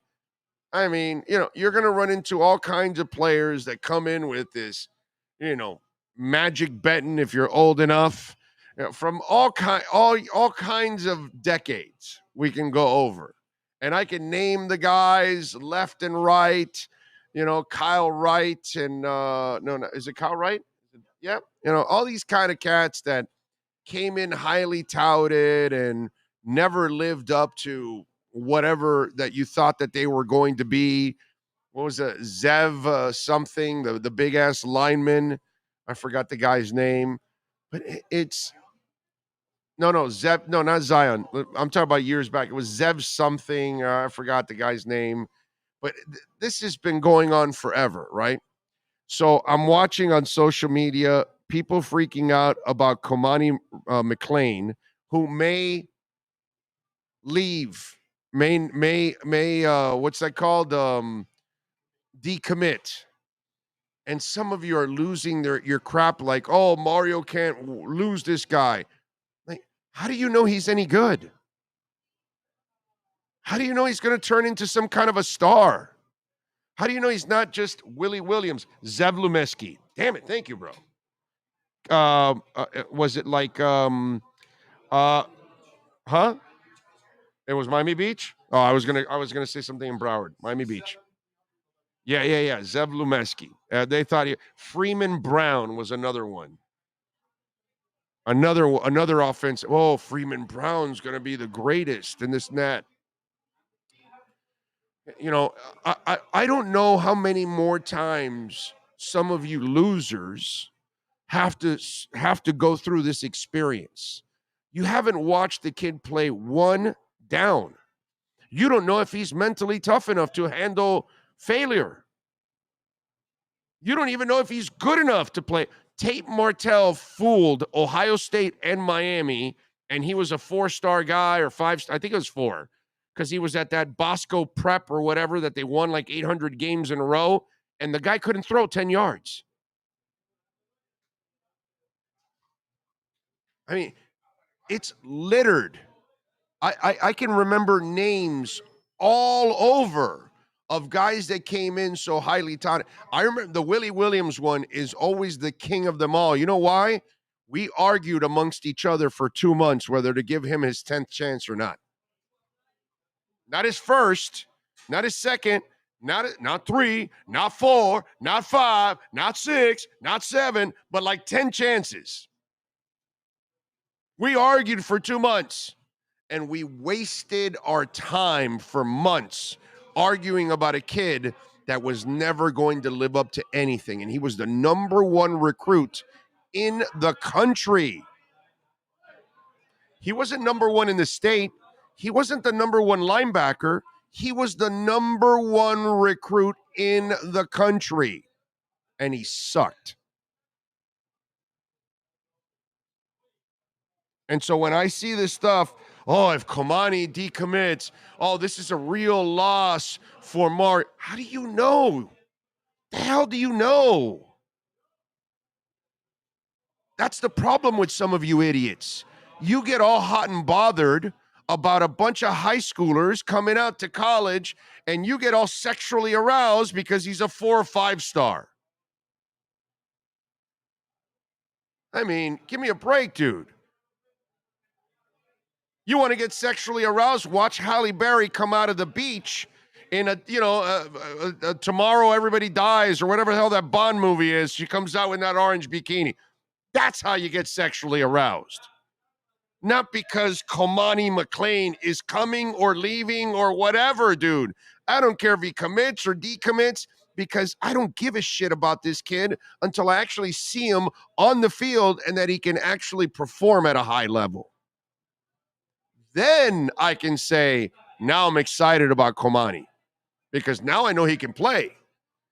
But you idiots that celebrate the signings of players like it's the second coming, or you're killing the program, or you're killing Mario because they may get a guy that decommits, you're an idiot. You know nothing about these kids. You don't know if they can ever even play, if they can handle the pressure, if they're too immature to handle some of this stuff. Look at Mario. He came in old school style. And guess what? There's a whole bunch of them lined up and leaving out the portal. Why? Because they can't handle old school style. It's the biggest joke in the world. And if you're a grown man getting excited or depressed about a recruit, brother, get a life. Get laid. Do something productive in your life. Maybe you don't even have a job. Get a job. Find some kind of inspiration. But my man, if you're 25, 45, 55, and you're getting all excited or depressed about some high schooler committing or decommitting, you're pathetic.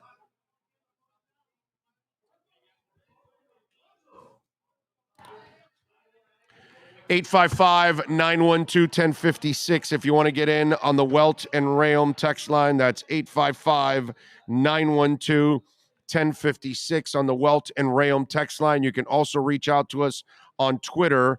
That's at Big O Show. That, my friends, is a 24-hour talk show there on Twitter. So at Big O Show, follow us there. Don't forget to please subscribe to the program. Hit the like button. It is very important to hit the like button.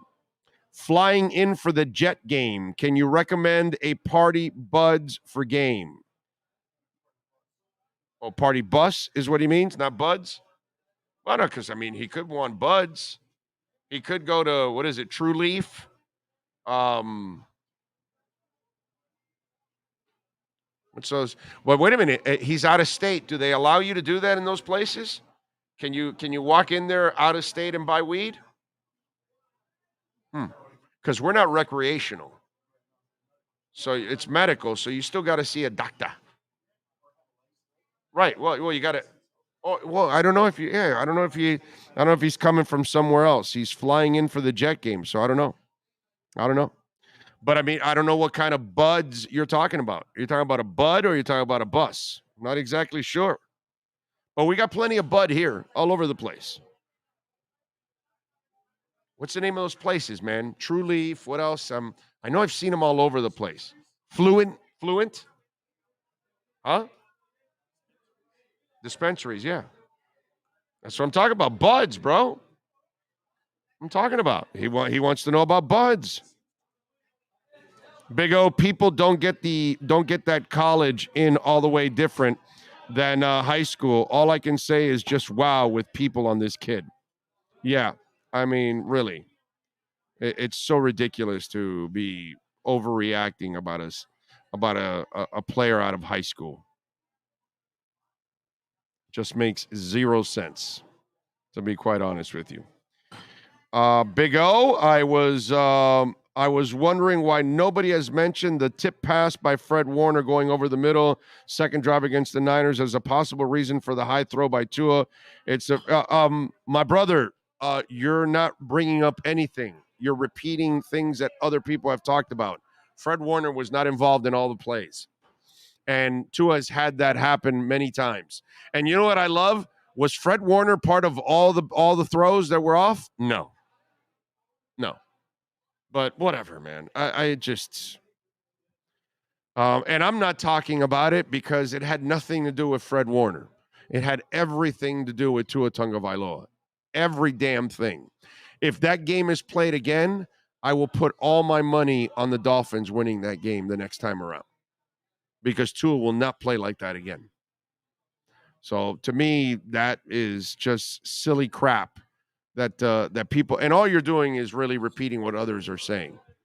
You know, you're just repeating. Some of you think you're bringing something new to the table. You don't realize that I actually watch and read also. So I know that the Fred Warner thing's been talked about all over the place. So it's not that nobody's talking about it. They are talking about it. I don't talk about it because it's silly shit. I don't believe it had anything to do with Fred Warner. That's why. I got Halle Berry walking out of that surf stuck in my head now. I've had it stuck in my head forever since that scene. I've always had it stuck in my head. Why wouldn't you have it stuck in your head? I mean, that's, I prefer Phoebe Cates. I have that one stuck in my head too. Although Phoebe Cates did not age the way Halle Berry has aged. I'm just saying, okay? Halle Berry has aged immaculate. As Jim Morrison would say in The Wasp, we are out here stoned, immaculate. For Mr. Buds out there, by the way. Zokoku, I was dying to go to a football game, got tickets to Tampa Bay Philly playoffs last year. I don't know how many people can attend games. So much better at home. Yes, sir. And we're going to get a home playoff game soon. That's what I'm looking forward to. Ukraine on Fire, by the way, is no longer on YouTube. Those interested, you can find it on Bitch Hut. I know. What the hell is Bitch Hut? Lofi, what you got going on? What's that Bitch Hut? I don't know what that. Did you misspell something?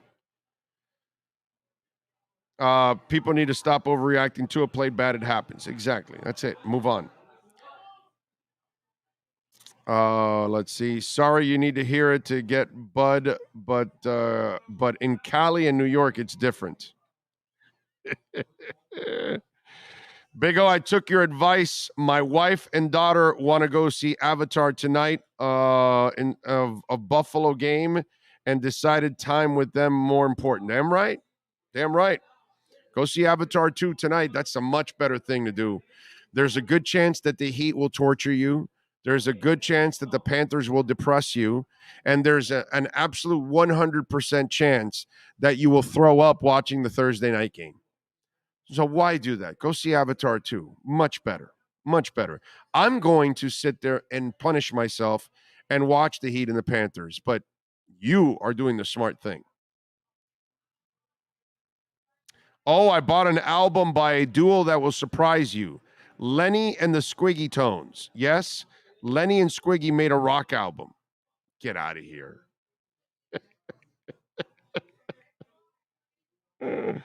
Now let's talk Jason Momoa as Aquaman for us Lady Finns fans. You know, Lisa, I know you guys like Momoa, right? Big long-haired dude and all that kind of stuff.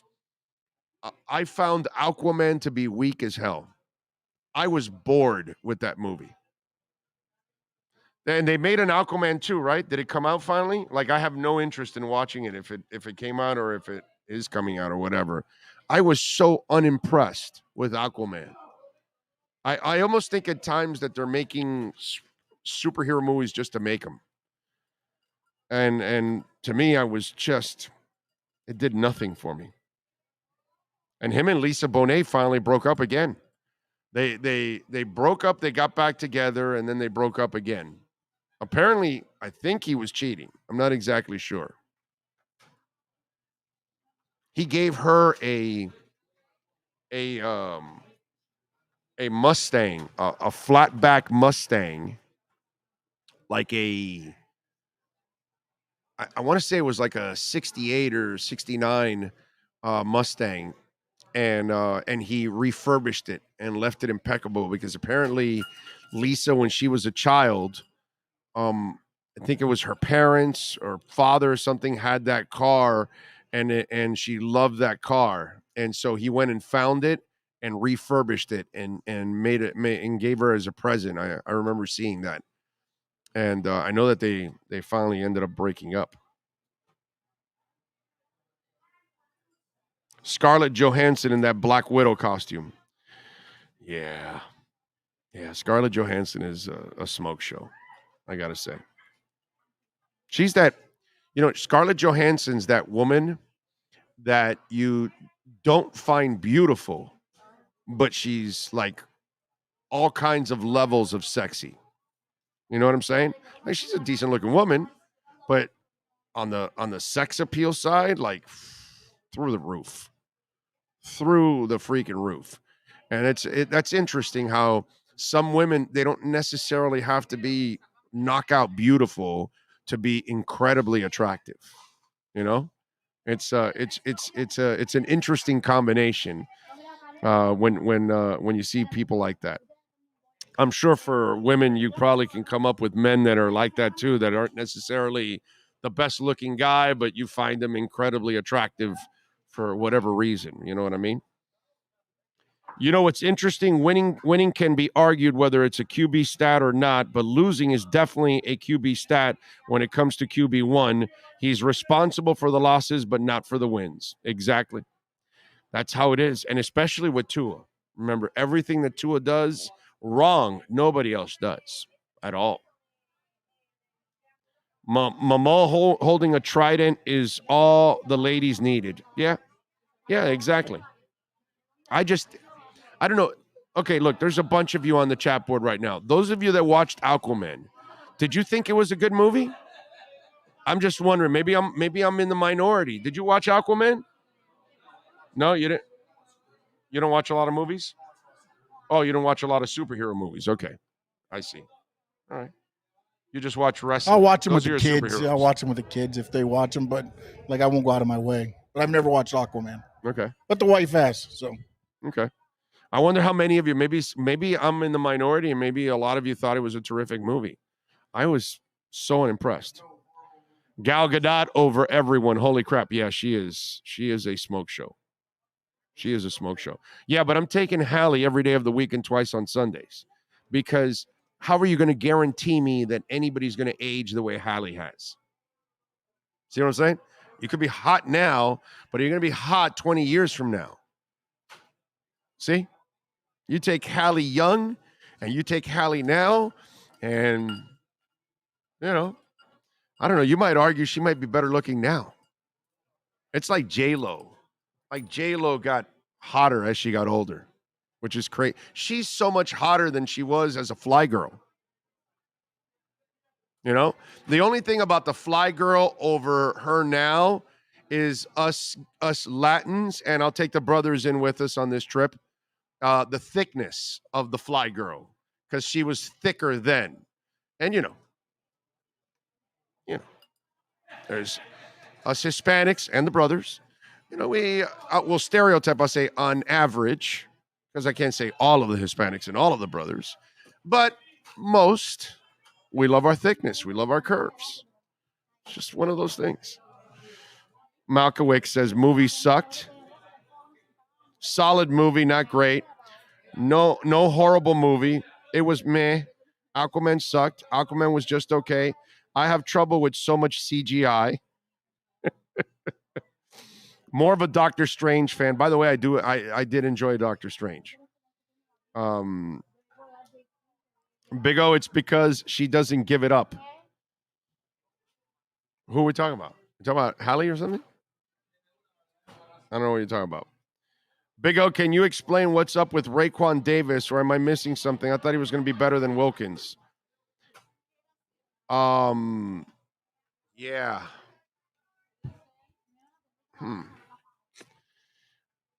He should be.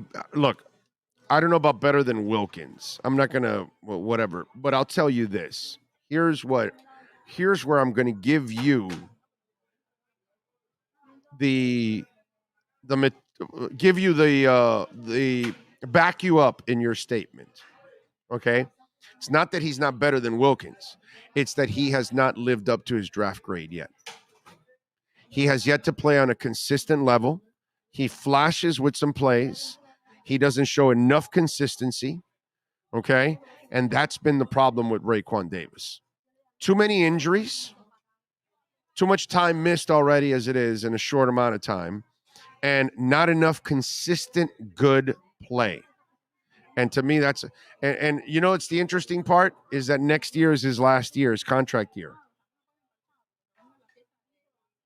I wonder how he's going to perform next year. And then that's when you have to be careful with the contract year guy. And then all of a sudden, you know, they go out there, they bust their ass for their contract. And then they don't really live up to the new contract that you give them. And you have to be very careful of that. And Raekwon Davis has had more than enough time to prove that he can be a consistent disruptor in that middle, and he has not been. The flashes aren't enough. So I am with you. It's not about whether he's better or lesser player than Wilkins. It's a matter of, dude, can you like finally get it done and do your job and be the dominant force that you're supposed to be? And that's the thing that he has failed to do. And that to me is what I expected more of him. I expected him to become more of a force, and he hasn't been. By the way, My Edge Drink, a proud sponsor of our program. Edge Energy Drink, man, delicious, smooth, and zero aftertaste. Only 78 calories. That's a joke. 78 calories. And when I tell you delicious, smooth, and zero aftertaste, I mean it. It's exactly what I mean. And that's exactly what you're going to get. And you don't get that from every energy drink out there. In fact, there's a ton of energy drinks out there that they have a whole bunch of aftertaste. Okay, and more calories, okay, and it doesn't taste nearly as delicious as this one does. In fact, I've tried my share of sports drinks, and I really pretty much hate them all. And most of them all have an aftertaste. This one has none. It will blow you away. And as an elixir, it is off the chain when you mix it with vodka. Go to myedgedrink.com. You can order it, get 10% off. Use our code Big O anywhere in the country, man. Okay, you can't get it in a store. You got to go online, myedgedrink.com. Order it to your home, order it to your office. Support the people that support our platform and help us grow. And at the same time, once you try this, you'll never have another energy drink again. You're only going to want Edge. It's a badass drink, dude. It is awesome. Delicious, smooth, and zero aftertaste. Use the code Big O to get 10% off. myedgedrink.com. Kevin Beal, thank you for the love on the super chat. Who stays next year, Needham or Van Ginkel? Also, Baker is most underrated player on defense. IMO agree. No, I would not put that. I would not say that he's the most underrated player on defense. Also, we riot if Wilkins is snubbed for the Pro Bowl. Yes, we riot for sure. Yes, let's riot in Russia. I would say the most underrated player was Brandon Jones on the defense. And now that he's gone, you're seeing what a difference that position is. So I would go there. There was no chemistry with Hurd. That is the problem with the movie. They are waiting till next year to put it out. Don't know if they're cutting her sense out or not. You guys must be talking about a movie or something. Oh, Aquaman 2? Huh? Oh, Amber Heard is in Aquaman too? Yeah, I think that's what they're referring to. I think. Oh, that's funny. Wow. That's right. I remember something about So that. not only was it a mediocre movie, you also get a crazy ass woman. I mean, any woman that drops a brownie in your bed. Come on, dude. Come on. Seriously? You're gonna drop a log in the bed? That's a sick woman, dude. That's not one woman I want to go out with. Apparently she's broke. Like she's lost all her money and everything. Die Heard crap on the movie. Did Heard crap on the movie too? Oh, I don't know, but that would be a good scene, right? So Aquaman has his powers and she has hers. She craps on you. That's it. I like it. Did Heard crap on the movie too? Only watching Aquaman if I have nothing else to do. I saw it once. I think it was enough. Wow. So I guess a lot of you feel like I do, that you were unimpressed with Aquaman. Okay. All right. Just let his amazing play do the talking the rest of the season and into the playoffs. That's what's going to happen anyway. You got something?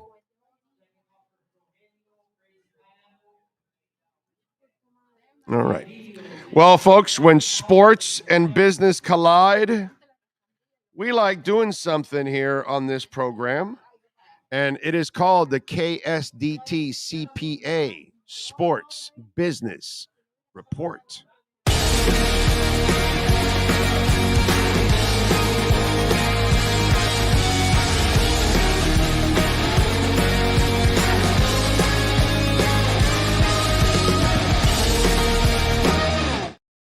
All right. I bet my man Jeremy's keeping up with this because he's a card freak.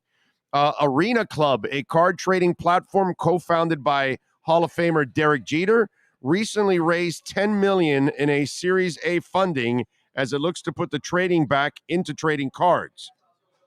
Founded along with Jeter, serial entrepreneur Brian Lee, CFO and COO Jesse Glass, Arena Club offers collectors automated grading services, a card storage option, and marketplace feature for instant buying and selling. But Lee said that since launching in September, the company has seen its customers gravitate towards swapping cards with other users. While other platforms such as eBay have hosted millions of card sales, Arena Club offers free card-for-card trading. The trades can take many forms. Pokemon cards for basketball cards or 5 cards for 1, for example. Traders can even throw in some cash to even things out. Trading cards is the most natural way for people to interact in this hobby. Arena VP Business Development Warren Lawfer said, there's always all this friction that stops people from doing what's really natural. We found that trading is where people want to enter, and that's where they feel comfortable. So there you go. So how about that?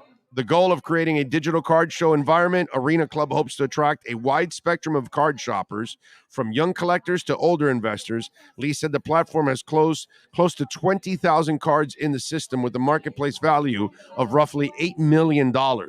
A lot of these are like new art. It's like the new art or a more approachable art for the average person. So we really see a huge addressable market with what Arena's doing. So Derek Jeter into the trading card business now. How about that? What are you laughing about? What's going on now? What did they say? Karen's comment on the thing. Aquaman and Heard would be surfing and surf and turd then. Instead of surf and turf, surf and turd. Okay. That is very true. That is very true. Surf and turd. I like it. Anyway, Derek Jeter in the card business. There you go. He was kind of a turd with the Marlins. Now we'll see if he can actually trade cards. That is your KSDT CPA Sports Business Report. This has been the KSDT Sports Business Report. KSDT CPA is one of South Florida's largest and one of the country's fastest growing accounting firms. KSDT is recognized by Forbes as one of the top tax and accounting firms for 2022. KSDT CPA is a full service firm that also excels in crypto. Visit online at ksdtcpa.com or call 305-670-3370. All right. Craig Sebring says, I will be watching a Buffy the Vampire Slayer doubleheader instead of football. Well, let me tell you something. Is Charisma Carpenter there? I just gotta say, yes, Buffy was a cute girl. Yes, no problem. But Charisma was, in those days, I'm just saying, bro. Okay? She was worth watching the show. And then she moves over to Angel, which I thought actually Angel was a better show than Buffy. The only thing I hated about Buffy and Angel, the endings, they were some of the shittiest endings I've ever seen in my life to a terrific show overall, you know? But Charisma Carpenter, gotta say, that's what we call a smoke show. Just saying. Gotta call it like you see it. Wasn't Adiba then a pastor of no, he's not a pastor. No, it might be another guy, might have the same name, but it's definitely not. He's definitely not a pastor. That I can tell you. I'll take Michael Keaton's voice with Bale's version is best. I guess you guys are talking Batman now. All right. Did you see the Heat season being turned around with a trade or just so everyone can gel more? Paulie King, I don't know what to expect from the Miami Heat right now. I got to be honest. I have no idea. It doesn't look good at this point in time. Because unless the young guys are willing to, or can, not willing, unless the young guys can step up to become stars, I don't expect a trade because they don't have anything to trade. And Lowry's contract becomes sexy next year, not right now.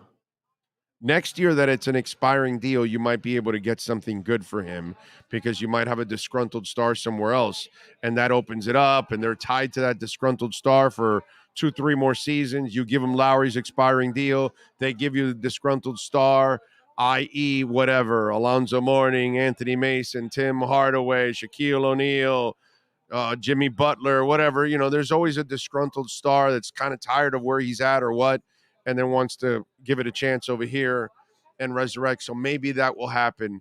But I got to tell you something right now, they don't play Heat defense. I'm sorry. I can't.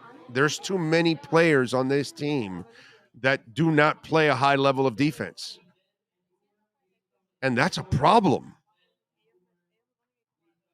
Kyle Lowry can maybe help you out as a team defender, never as a one-on-one, and neither is Duncan, and neither is Tyler. And, Strus can help you out a little bit, but he's not really a great one-on-one defender. He'll try a lot more and be more successful than most of the guys that I've mentioned.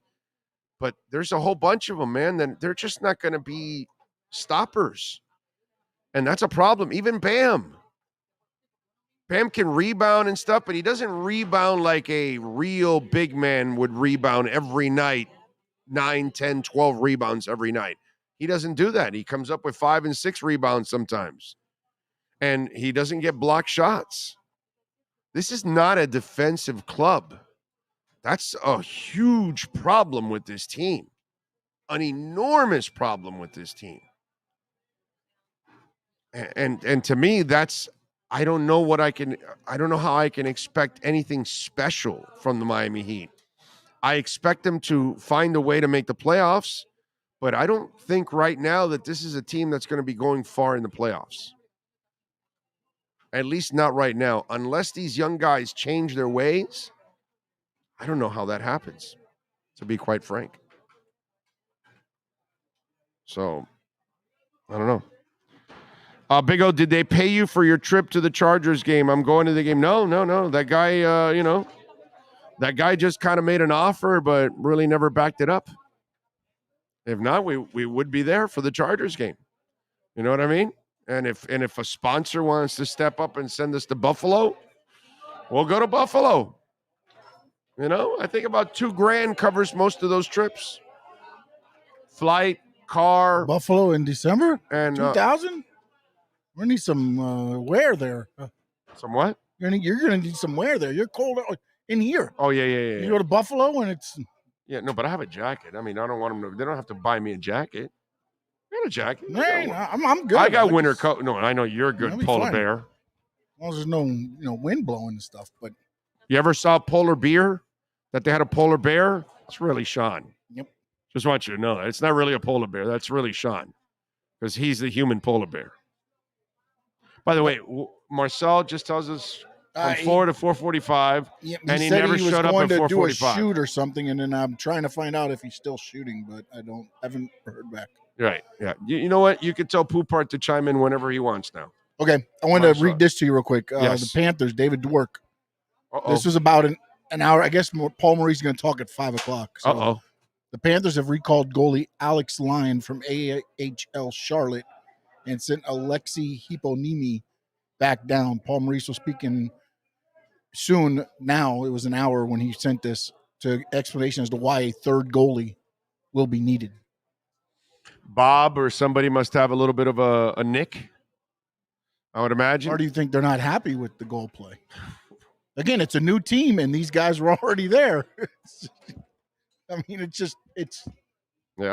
one of those things where. Yep. Charisma was smoking in Playboy. Yes, sir. Yes, sir. I saw that. Yeah, tell him to chime in whenever he can, because Marcel's pretty much. We could tell Marcel tomorrow or something. We'll have to squeeze him in, because we're always loaded on Fridays, man. And by the way, if you guys ever want to send us on the road to cover a game, $2,000. Cash App or Venmo, Cash Big O Show. I always laugh. That was funny the other day with that guy last week. Hey, would you go up to cover the chart? Of course I would. You're going to pay? Let's go. Yeah, I'll cover anything you want. I'll go out. We love going on the road. I love going on the road. I don't know if Sean really enjoys the road as much. You know what I'm saying? But I do. I love it. I enjoy the road, but it's a lot more work for me as far as content creation and stuff. So yeah, it is. It's not like I get to necessarily always sit there and enjoy, because usually we're working, and then when we're done working, that's when my work starts. You've been to Vegas twice and really haven't Yeah, we did the Old Town or whatever, and then we went to Hoover Dam. I took you to Hoover Dam. Yeah, I mean, we've done things. Yeah. It's not like but again, most of the time, whenever we do something, then you go back and then you got to edit, then you got to do the video, you got to do it. Yeah. I need more Big O and Dougie. I look forward to it every week. Well, we got an episode up, so appreciate all of you out there for supporting Doug and myself. Thank you. I'm imagining Big O and Sean in a modern day train, planes, and automobiles trip. Oh, that would be fun. Trains, planes, and automobiles. That's Steve Martin and John Candy. Exactly. Good movie, dude. Good movie. Big O, what do I need to do to watch Super Bowl with the Dolphins in it with you and Sean in Arizona? What are the qualifications? Well, the only qualifications, Kevin, is that the Dolphins have to make it there. And that's it. I've already got a home there. We're already set. Sean and I have got a house already there. We're set. So, then we'll send the private invites to certain people. You know what I'm saying? So, people that are loyal to the show, people that visit our sponsors and brag about our sponsors, people that make donations, people that are constantly hitting the like button and tweeting out the show, and all these loyal people that have been with us. We got to invite some of them, so we will pick some of you out there to join us if you're in Arizona. If you're in Arizona with us, cheering on Tua and the boys for a championship. Poop is there? All right, let's start off hour number 3. Quick break here. Alan Poopart joins us, baby. to start off hour number 3 live from Hialeah Park, right here on the Big O Radio Show on the Sports Talk 305 network. Welton Rayom has more than 62 years of litigation experience handling insurance disputes. They're committed to resolving even the toughest insurance claims quickly. Call them for a free consultation. 954-966-4646. At Welton Rayom, they don't get paid unless you win. Property damage claims to your home, business, or condo as a result of a hurricane. Welton Rayom can help. Water, mold, fire, smoke damage, Welton Rayom can help. Call 954-966-4646.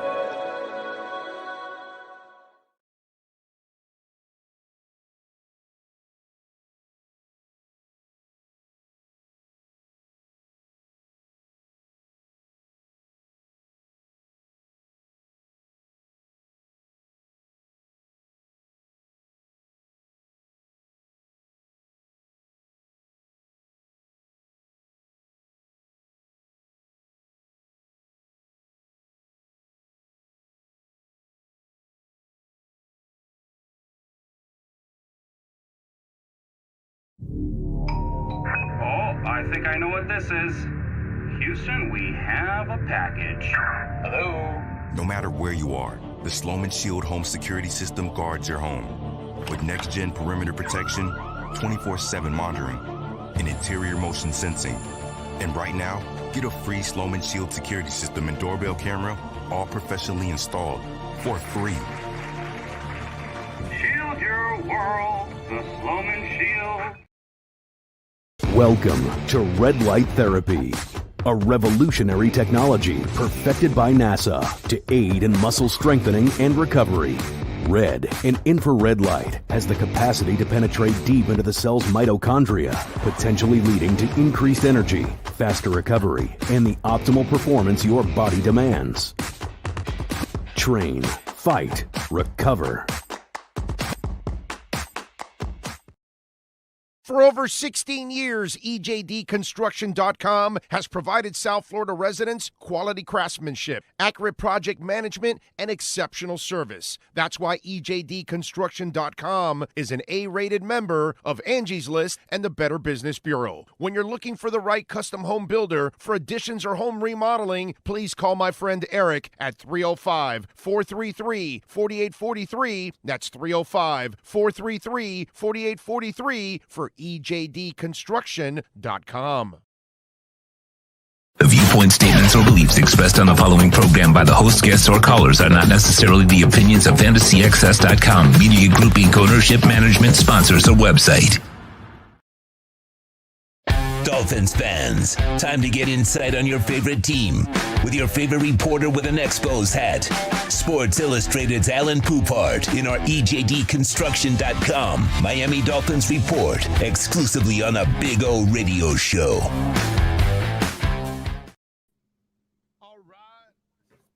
There he is, ready to go. Thank you for adjusting, because, you know, we have Marcel supposedly at 4. He goes, no, 4:45, and he has yet to show up.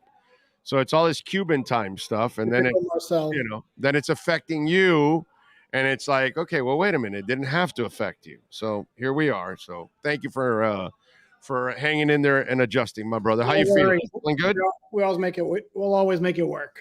Damn right. Yeah. Damn right. Straight. You feeling good? Yep. Can't complain.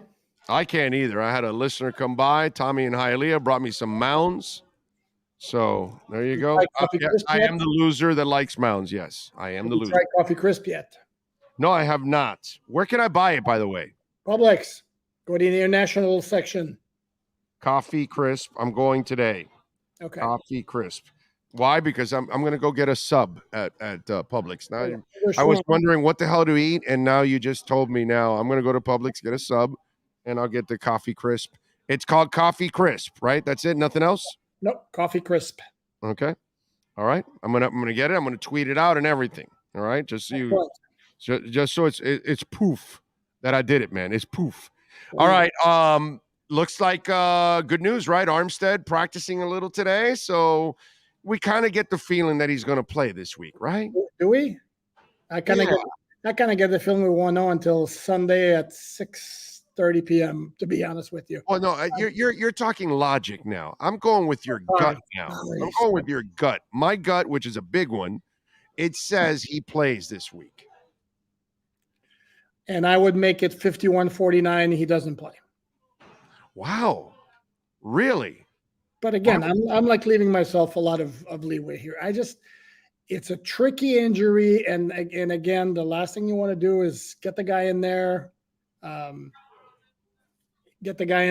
boom, it gets aggravated, and now he's gone for the rest of the year. I don't know. I think it's one of those where, and based on everything McDaniel has told us, that Armstead is going to fight to play. And I think, again, this may be a case where it's the Dolphins, medical personnel, along with McDaniel, tell him, no, listen, just, hang tight, and we'll come back next week. And here's the other thing too is, and again, I hate this notion of like saving a guy like that, but the Dolphin offensive line and pass protection, for the most part, actually was held up pretty well against the 49ers. And guess what? The Charger pass rush is nowhere near as good as that of the 49ers. So I think they can easily get by without him, and, have him as right as possible for the Buffalo game, which is the big one. It's no fun when you make sense. Then we can have some fun and go back and forth on it. Damn it, bro. Doesn't happen very often, but, every once in a while. Yeah. Damn it. You're right. I mean, that's what I came out of that game. It was like, dude, Tua just missed open guys. It wasn't like he was guys draping all over him or draping all over the receivers or anything. He just missed open guys and things that he hasn't done this year. It wasn't so much about, oh my God, the Niners were all over them and all that. Yeah, they made their plays. Of course, they're a hell of a defense. But man, the plays were there to be made for Miami. And I'm with you that this week, outside of Khalil Mack, who scares you on that defense? And you're right. Overall, considering what you were facing, they found a way to give the kid enough time to make a play. Yeah, I mean, it wasn't like the Houston game after Armstead went out was a complete catastrophe. Right. But that wasn't the case against the 49ers, and then they had a full week to prepare with the guys that they had. And right. And Shell went back to where he normally. You were fine from left guard on.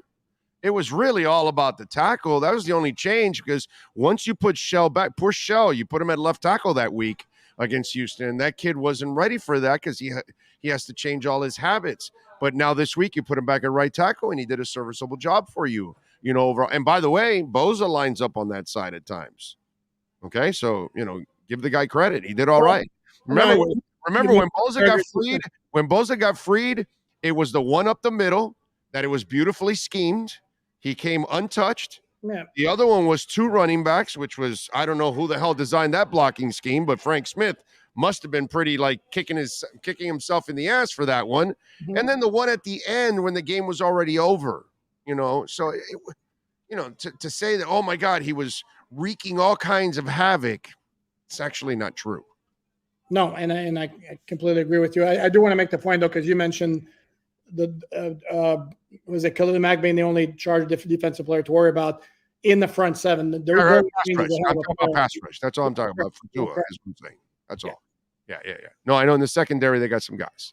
Yeah, I get it. If John Bosa was playing, it'd be a different story, but he's not playing. So. Right. Yeah. Shocker. Did I call him John Bosa? Man.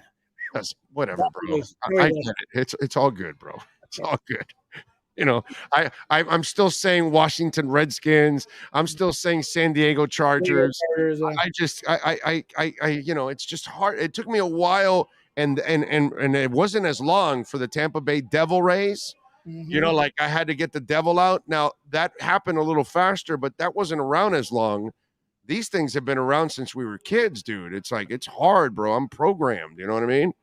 It's hard. I used to call them every once in a while the Los Angeles Angels of Anaheim or something, whatever their name was. It was like crazy. Right. Yeah, there's so many changes like that. But no, right. Joey Bosa is the one who's a tremendous player. We hadn't played since September, so. Yeah. No, and he's not playing this week, so that's actually good. Overall, do you think Peters is not – this is a like Shell, right? You pick him up, you get him in shape for a couple of weeks. You mean Fisher? Then, right? So you did it again with Fisher. With Fisher. This is not right away he's available, correct? I wouldn't discount it. I mean, Brandon Shell, my understanding, he was coming back from something. Eric Fisher was coming back from something last year, which is when he signed with Indianapolis. Right. And then after a season, which was not up to his standards, there was some negotiating, I think, back and forth from what I read, and they couldn't agree on a price tag, and nobody signed him. I don't know if it was a matter of he wanted too much money. People thought he was damaged goods. I don't know. But he wound up not signing with anybody. I would still say probably not playing this week, but it wouldn't necessarily shock me. And if he's right, and you get close to the Kansas City Eric Fisher, that's an upgrade at right tackle. Oh my God. Yeah. You get close to Eric Fisher, then all of a sudden you have two excellent bookend tackles, dude. You know what I mean? And I was talking with Matt Verderam, who is on here every week, and he lives in Kansas City. Okay. Big Chiefs guy, and he watched him his whole career. That's the other good thing about the Fisher signing, my man. He's played left and right. Correct. So that is real. So if you're happy with Brandon Shell, I don't think you're going to take Brandon Shell out until you're convinced that Eric Fisher can play better. But the beauty is, if Armstead and Shell are playing well, having Fisher there just for the swing tackle purposes, that's enormous. And as you know, the Keon Smith thing, you filled us in last week, that he's already at a limit now. You can't activate him. So really it's about, I would imagine, keeping Kendall Lamb and him on the active rosters, or is Kendall Lamb going to go back to the practice squad? What do you think happens there? No, he's back on the practice squad. Okay. Now, can he get elevated Sunday? I don't know. They don't. They have 8 right now, so it's going to depend on where Armstead stands. That'll give you a clue. If they don't elevate anybody from the practice squad on the offensive line on Saturday, then there's your clue that Armstead's playing. But if Armstead doesn't play and Fisher, gets up to speed quickly, then you have your solution. And Fisher starts at left tackle, and you keep Shell on the right side. So right. Another part of the beauty of this move. Right, and Fisher takes up obviously Austin Jackson's spot. Liam Eichenberg apparently back at practice. What are you hearing? Well, they definitely. I can't imagine he's coming back this week, and then they'll have a decision to make. I know Mike McDaniel keeps saying he was playing his best football when he got hurt. Yeah. I talked to a couple people in the building, and one of them was super frustrated with the Eichenberg because he kept telling me that you got to look at it. He was playing his best football the last 2 weeks. They thought he had turned a corner and that he was going to start really getting it. And I got to say, when I look at the tape, I don't see the same thing, but I don't know, man. I don't know all the assignments. I don't know if maybe one of the mistakes he made might have been that he was trying to help somebody else out when he wasn't supposed to, or some. I have no idea. But did it look to you like he was turning the corner in those final couple weeks? What my eyes were telling me as I was rewatching every game and trying to pay attention to as many spots as possible was that he would look pretty good in the run game, and every once in a while there was like a mistake in pass protection. Exactly. And that's. I'm not convinced that's not what's going on as well with Robert Jones. And I think we should trust the Dolphin coaches that once Eichenberg's ready to play, that they'll figure out, they'll know who's the better option for that left guard spot, whether it's Jones and keeping him in there or it's going back to Eichenberg.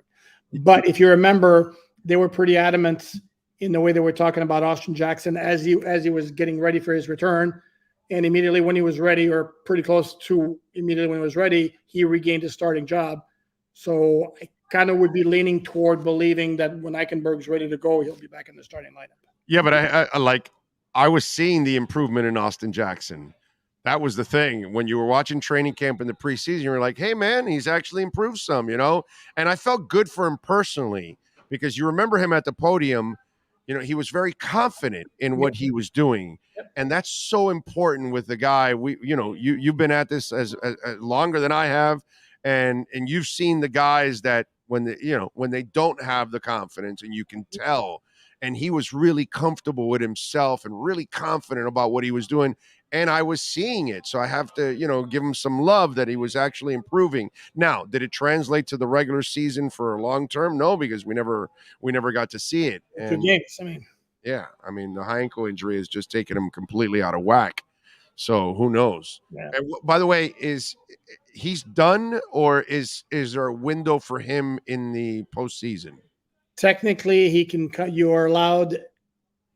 Any player is allowed to return more than once from IR, but each time counts against a maximum of 8 that teams have. The Dolphins are at I think 2. The Fedulum and Austin Jackson, I think, are the only 2 that they've brought back from IR. So they're not at any threat. Eichenberg's going to make 3, but right. And then Byron would be 4, and then that's it. Byron doesn't. Byron's not IR, would be a second. I see what you're saying. And well, yeah, assuming he comes back, probably not. But I think the earliest he can come back though is for the finale against the Jets, based on the timing.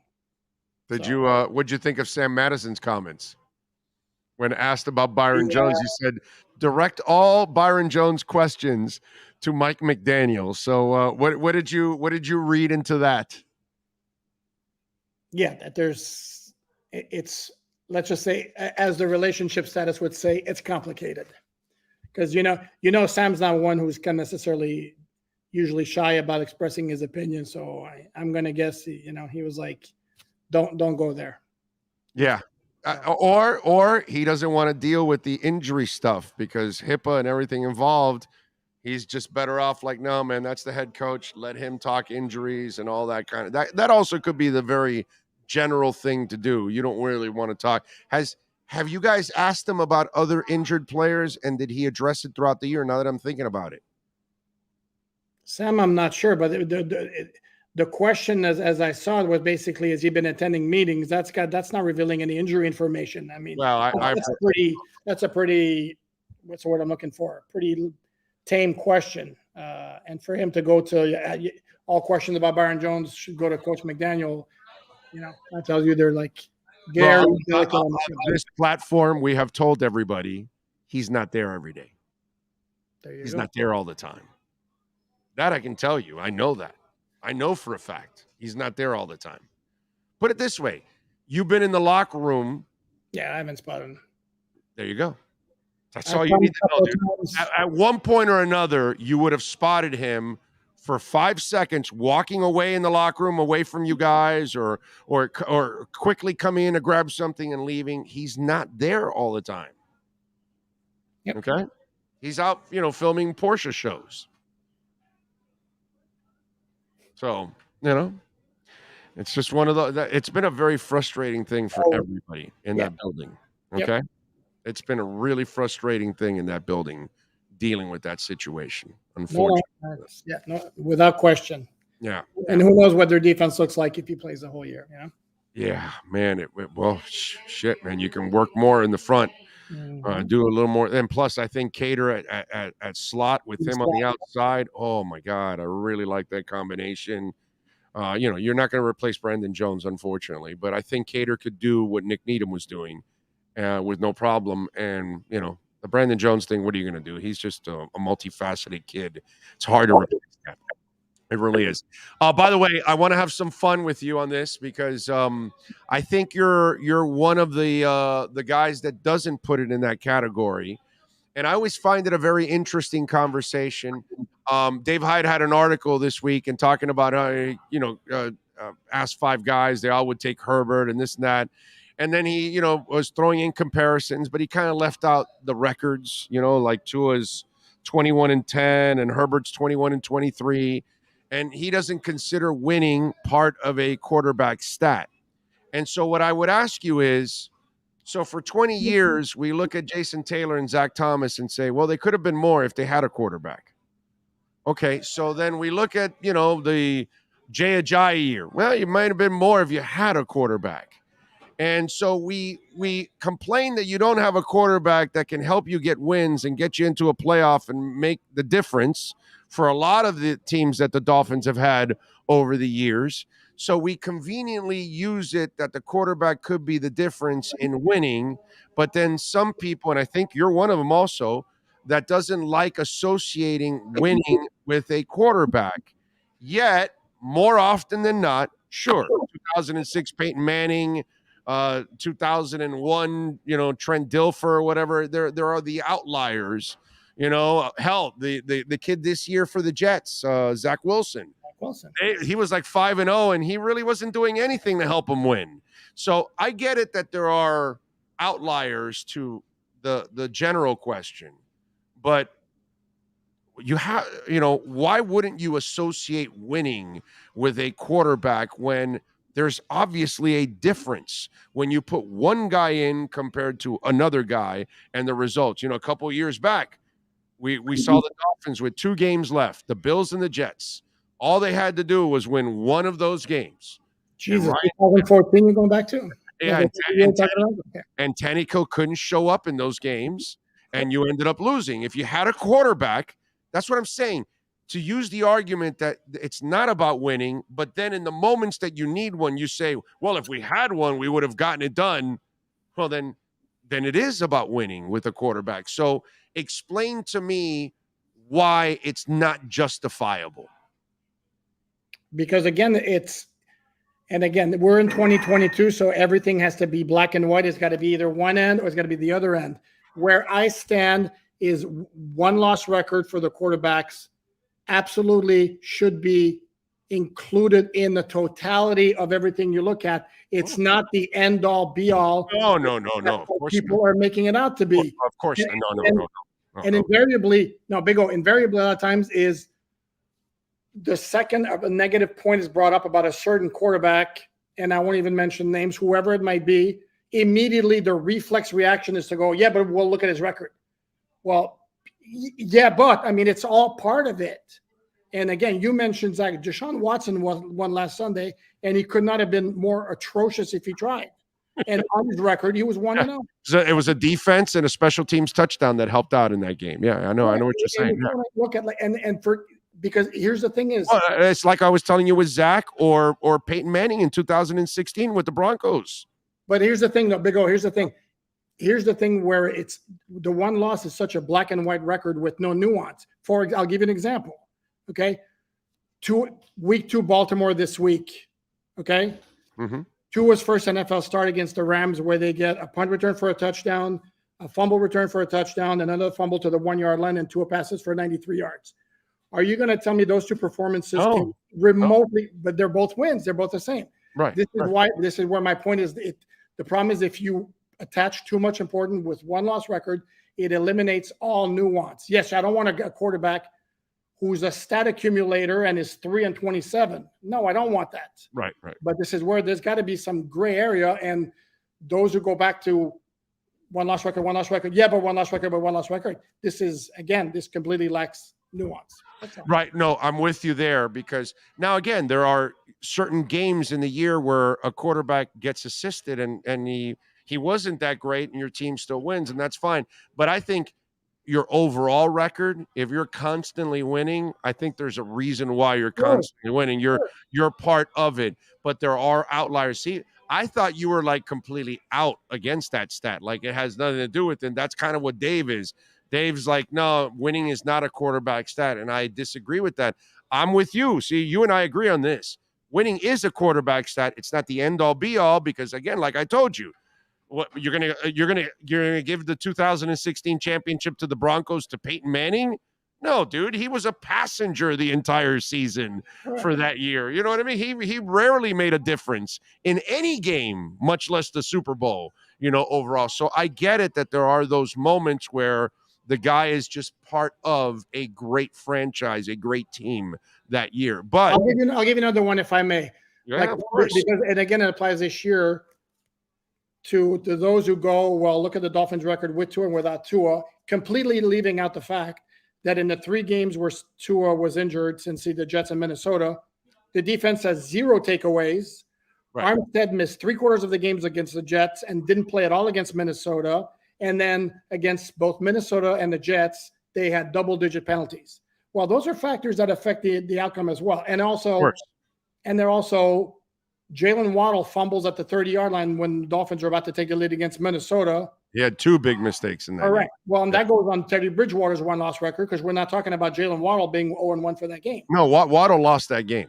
Correct. Waddle lost that game. Just like I'll tell you, Tua lost on Sunday. Waddle lost that game that week. That's And yet, if Bridgewater was 0-1, we're not talking about Waddle being 0-1 in that game.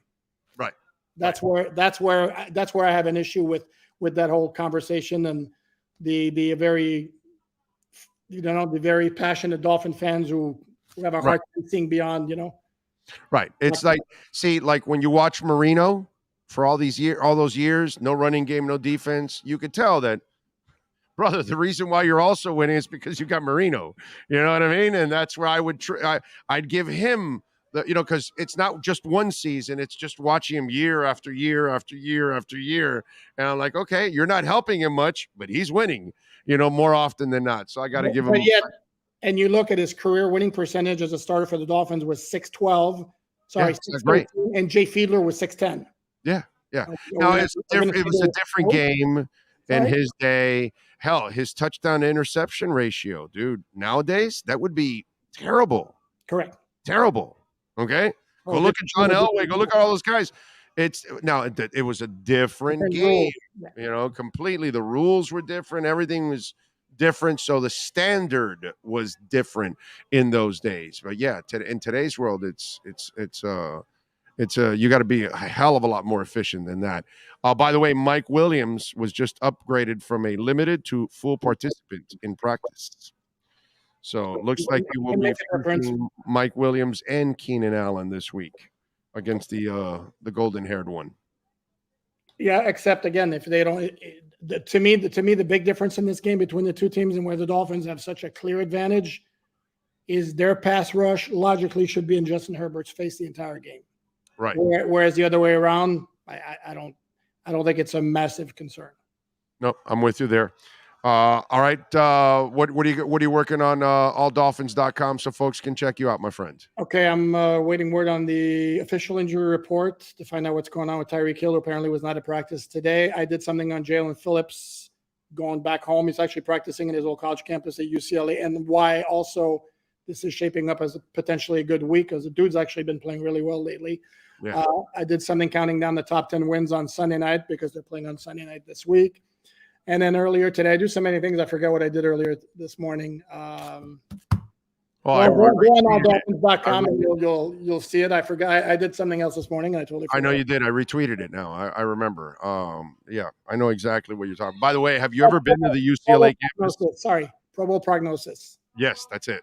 What's it called? Have you ever been to that campus? I have not. Oh, dude, it is so cool. Mm-hmm. I mean, really, really, really cool. It's got like its own little downtown area, and it's all in UCLA colors, the stores and everything, a movie theater, whatever. It's just like a really cool area that they have there for UCLA. It's actually weird that they haven't figured their school out and become like another football power again. Yeah, but it's just one of those. I mean, it really is nice. It's something to experience. If you ever get down to Southern California, go over to the UCLA campus and that little area that they have where they, go out to their own mall and that kind of stuff. It's a groovy little thing, overall. What do you got them winning this week or what? Official prediction coming out Saturday morning. I'd say there's very reason to be optimistic.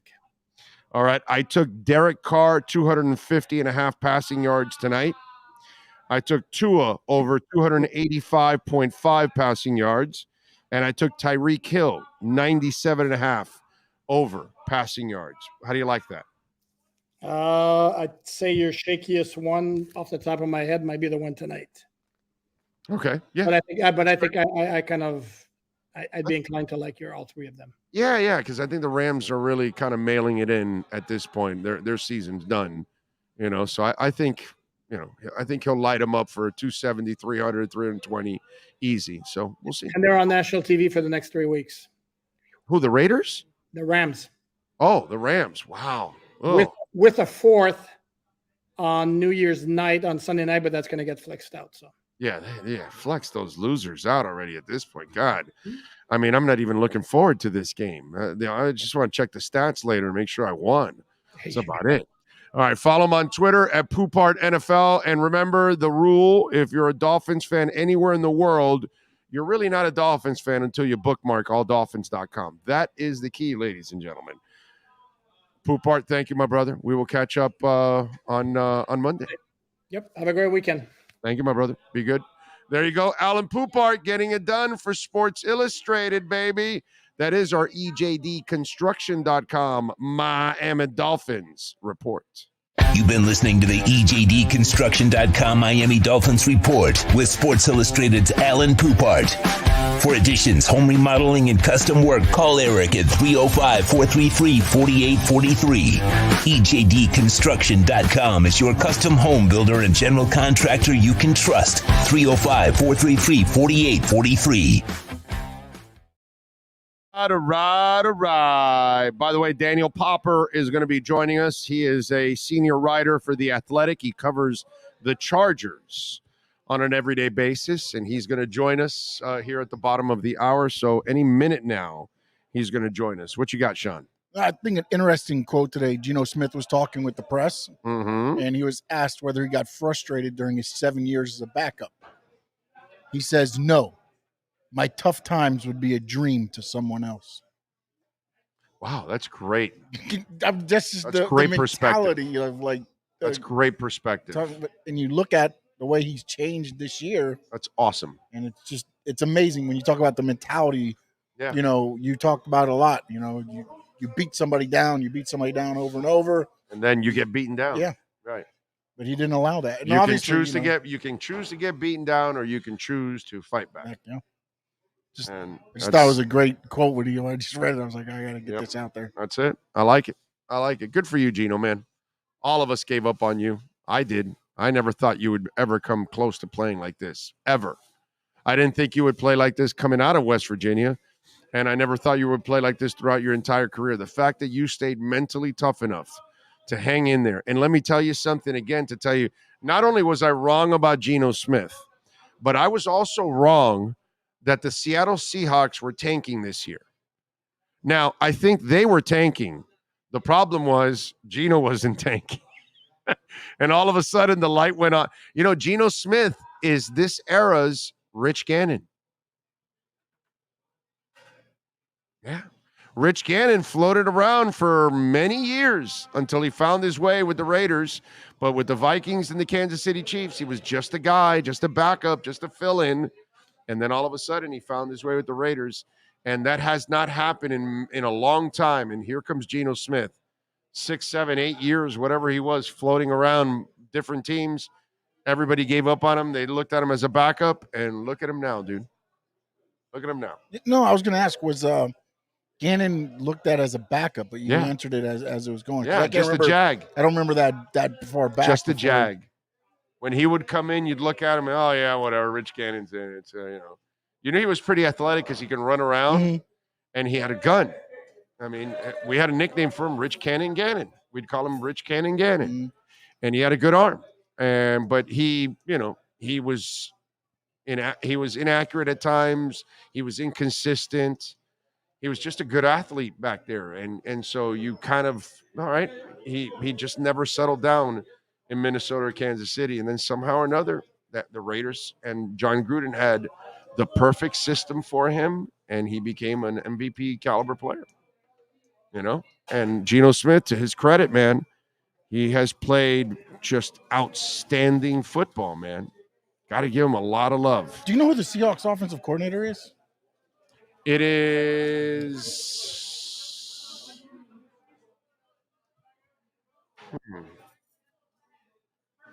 No, I don't actually.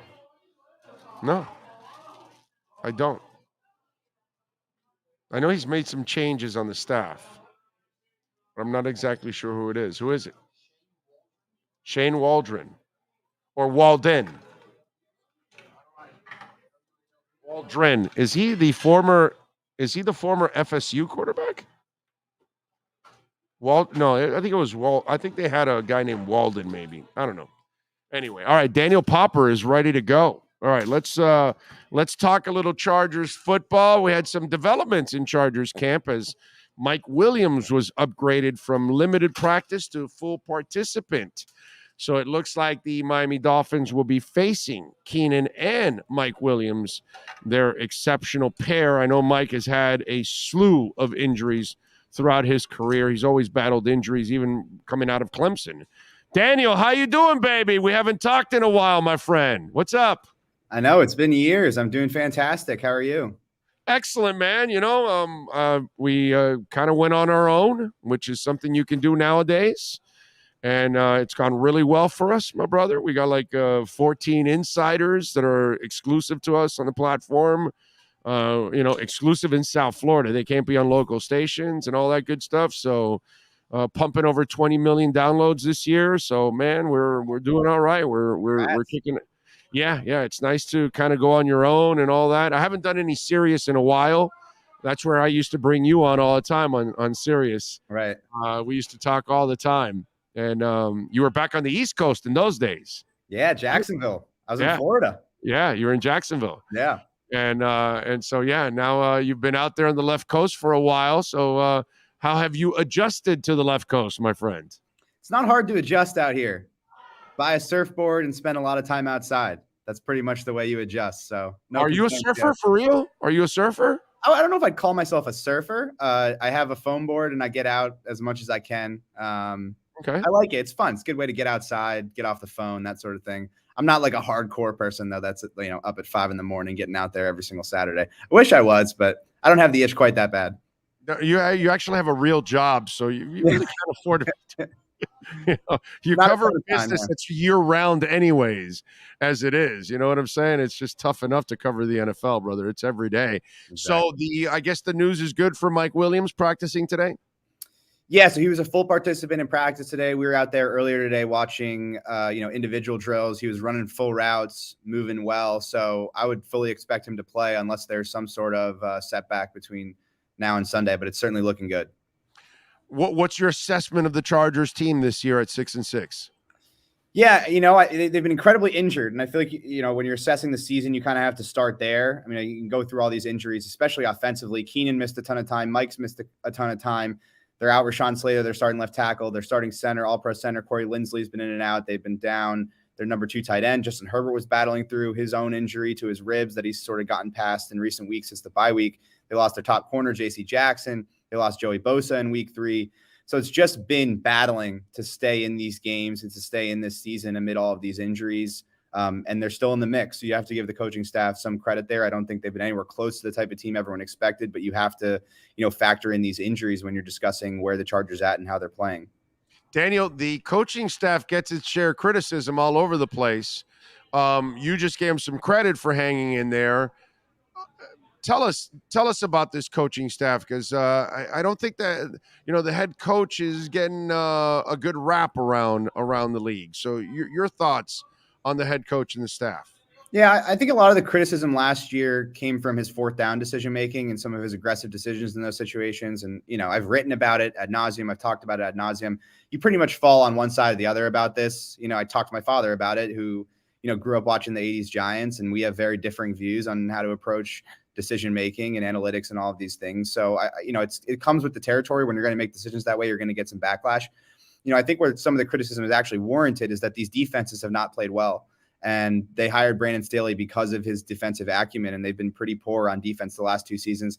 They spent a lot of money on this defense in the offseason. Now they've had some injuries on that side of the ball, but they have not been able to stop the run with any level of consistency. They've been really mediocre on 3rd down, especially in 3rd and longs. They have not generated enough pass rush. And so I think if you're going to criticize the coaching staff, you can start there. And then offensively, Joe Lombardi is running the show. He came from the Saints and Sean Payton. He's running a very similar offense. I think a lot of people have issues with sort of the design of the offense and how Justin Herbert doesn't push the ball downfield. Last year, I had no issues with the offense. They were a top 5 offense in efficiency. This year, it's been related to injuries, not having your top 2 receivers on the field. I mean, Mike Williams and Keenan Allen have played 49 snaps together this season. So it's hard. But the Palmer kid did all right filling in, dude. Yeah, he's a quality player. They drafted him in the 3rd round last year, but he's still in the developmental phase of his career. He's not a number 1 receiver, and he's probably not a number 2 receiver at this point. He was supposed to be the 3rd wide receiver, and he's had to take on a much bigger role. And then, in recent weeks, the pass protection has suffered, but you lose your starting left tackle and your all-pro centers in and out, and that's going to impact things. They can't run the ball.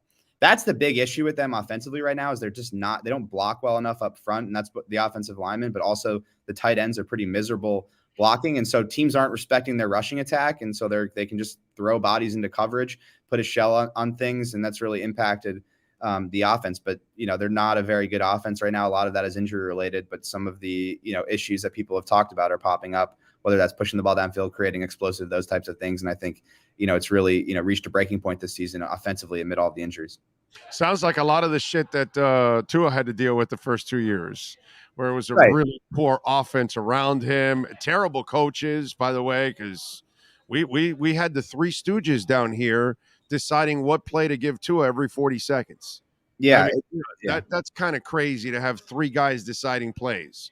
It wasn't one offensive coordinator or three people involved in Tua's ear. And that's just insanity what was going on, overall offensively. So it's interesting how, Tua's having one hell of a year this year overall. I know he had a shitty week last week, but obviously why? McDaniel and the talent around him, even though he's had his share of injuries too on the offensive line, but still that wasn't like last week against the Niners.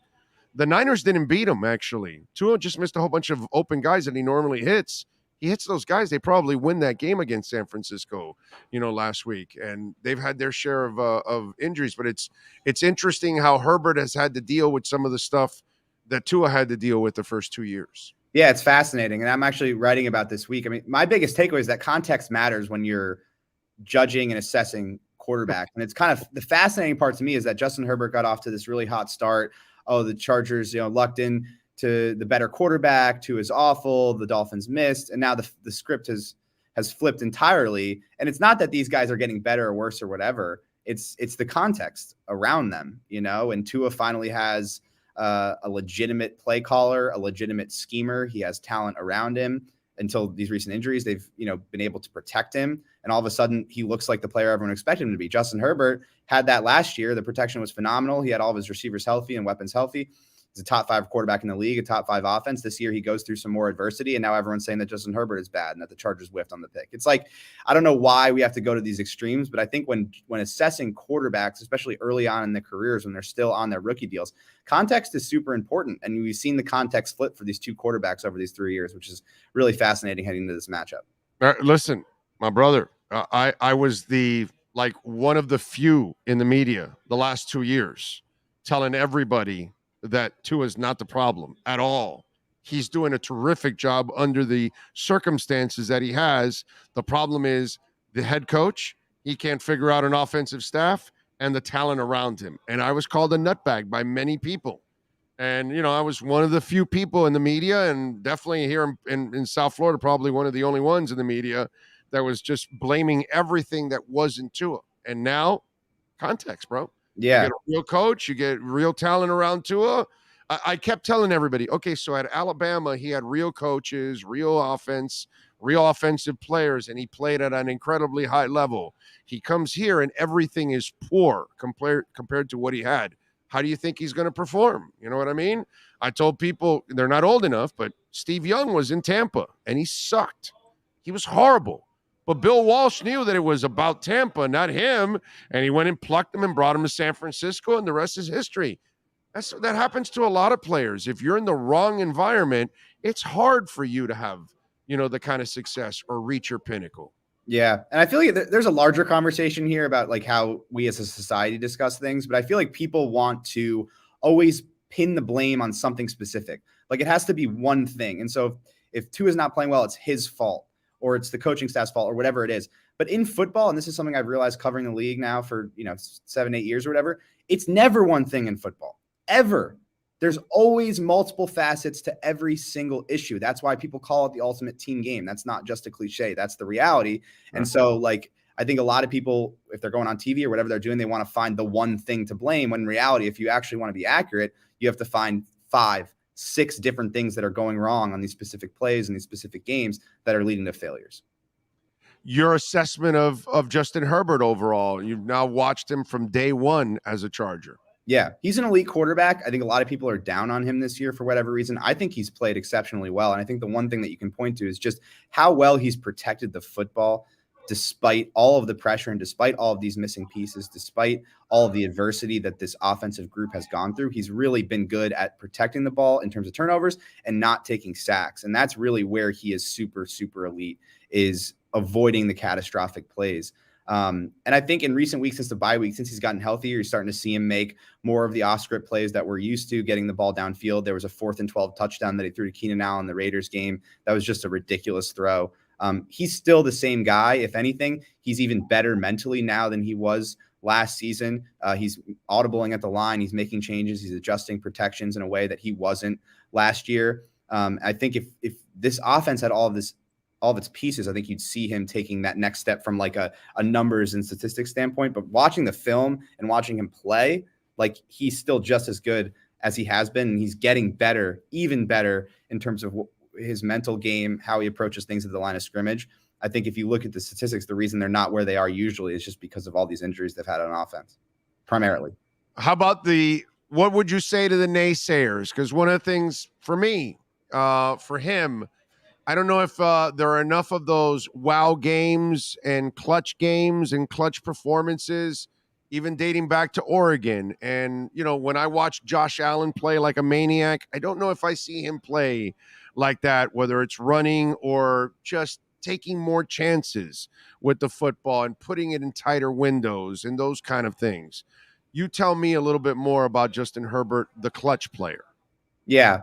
Well, if we're talking about clutch, I think that is a little bit misguided because he has the same number of game-winning fourth quarter drives in his career as Patrick Mahomes in one fewer season. So like he's led a lot of these fourth quarter drives. I think he's in those situations a lot and people like to focus on the negatives, but he's been very clutch. I mean, he just did it against Arizona, leading him, 40 yards for a touchdown. And then he threw the go-ahead 2-point conversion to win that game. He is a very clutch player. I can say that unequivocally. The other part of it is interesting because as a quarterback, he is not Josh Allen in terms of how he plays. Like he is not a gunslinger at all whatsoever. Like he's the polar opposite of Phillip Rivers and Brett Favre in that regard. He wants to be perfect. And so he values protecting the football. Now, will he fit the ball into tight windows? Absolutely. He certainly has the skill set to do that, but he is relatively risk averse when you compare him to some of these gunslinger quarterbacks. And that's something to remember too, because again, we want to blame one thing, right? Okay, it's Joe Lombardi and it's the play calling. Well, part of it too is that Justin Herbert is an immensely fast processor and he gets through his reads so quickly because he is a perfectionist. And so if the read is telling him to check it down, he's going to check it down and he's going to make the right decision.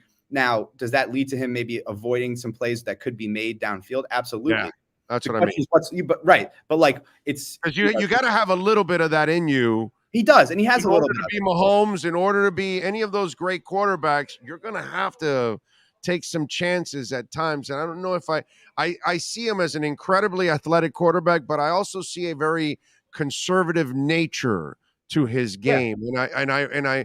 And it's like, yeah, you can't play like that all the time because it's going to limit you from actually excelling in some key moments and some big games. You're gonna go up against another gunslinger in Pat Mahomes at times. You're gonna have to match him and you're gonna have to beat him because he's willing to take some chances. Yeah, and I think Justin Herbert is willing to take those chances, but it's like what we were talking about earlier. What is he really elite at? Well, he's very elite at protecting the football and avoiding catastrophic plays. And one of the reasons he's so good at that is because he's always making the right decision. And so like there is positivity to that conservative element, to that perfectionist element in terms of what he does as a decision maker. But I think like in order for him to take that next step and be in that top echelon of quarterbacks, a little more aggressiveness and maybe, toning down that conservative nature is probably in his best interest. But then like, okay, he makes that change in terms of how he's throwing the ball and the decisions that he's making. And then, he throws 3 interceptions in a game for the first time. And then what are people saying, right? So it's like there's positives and negatives to all of it. I think it's all about,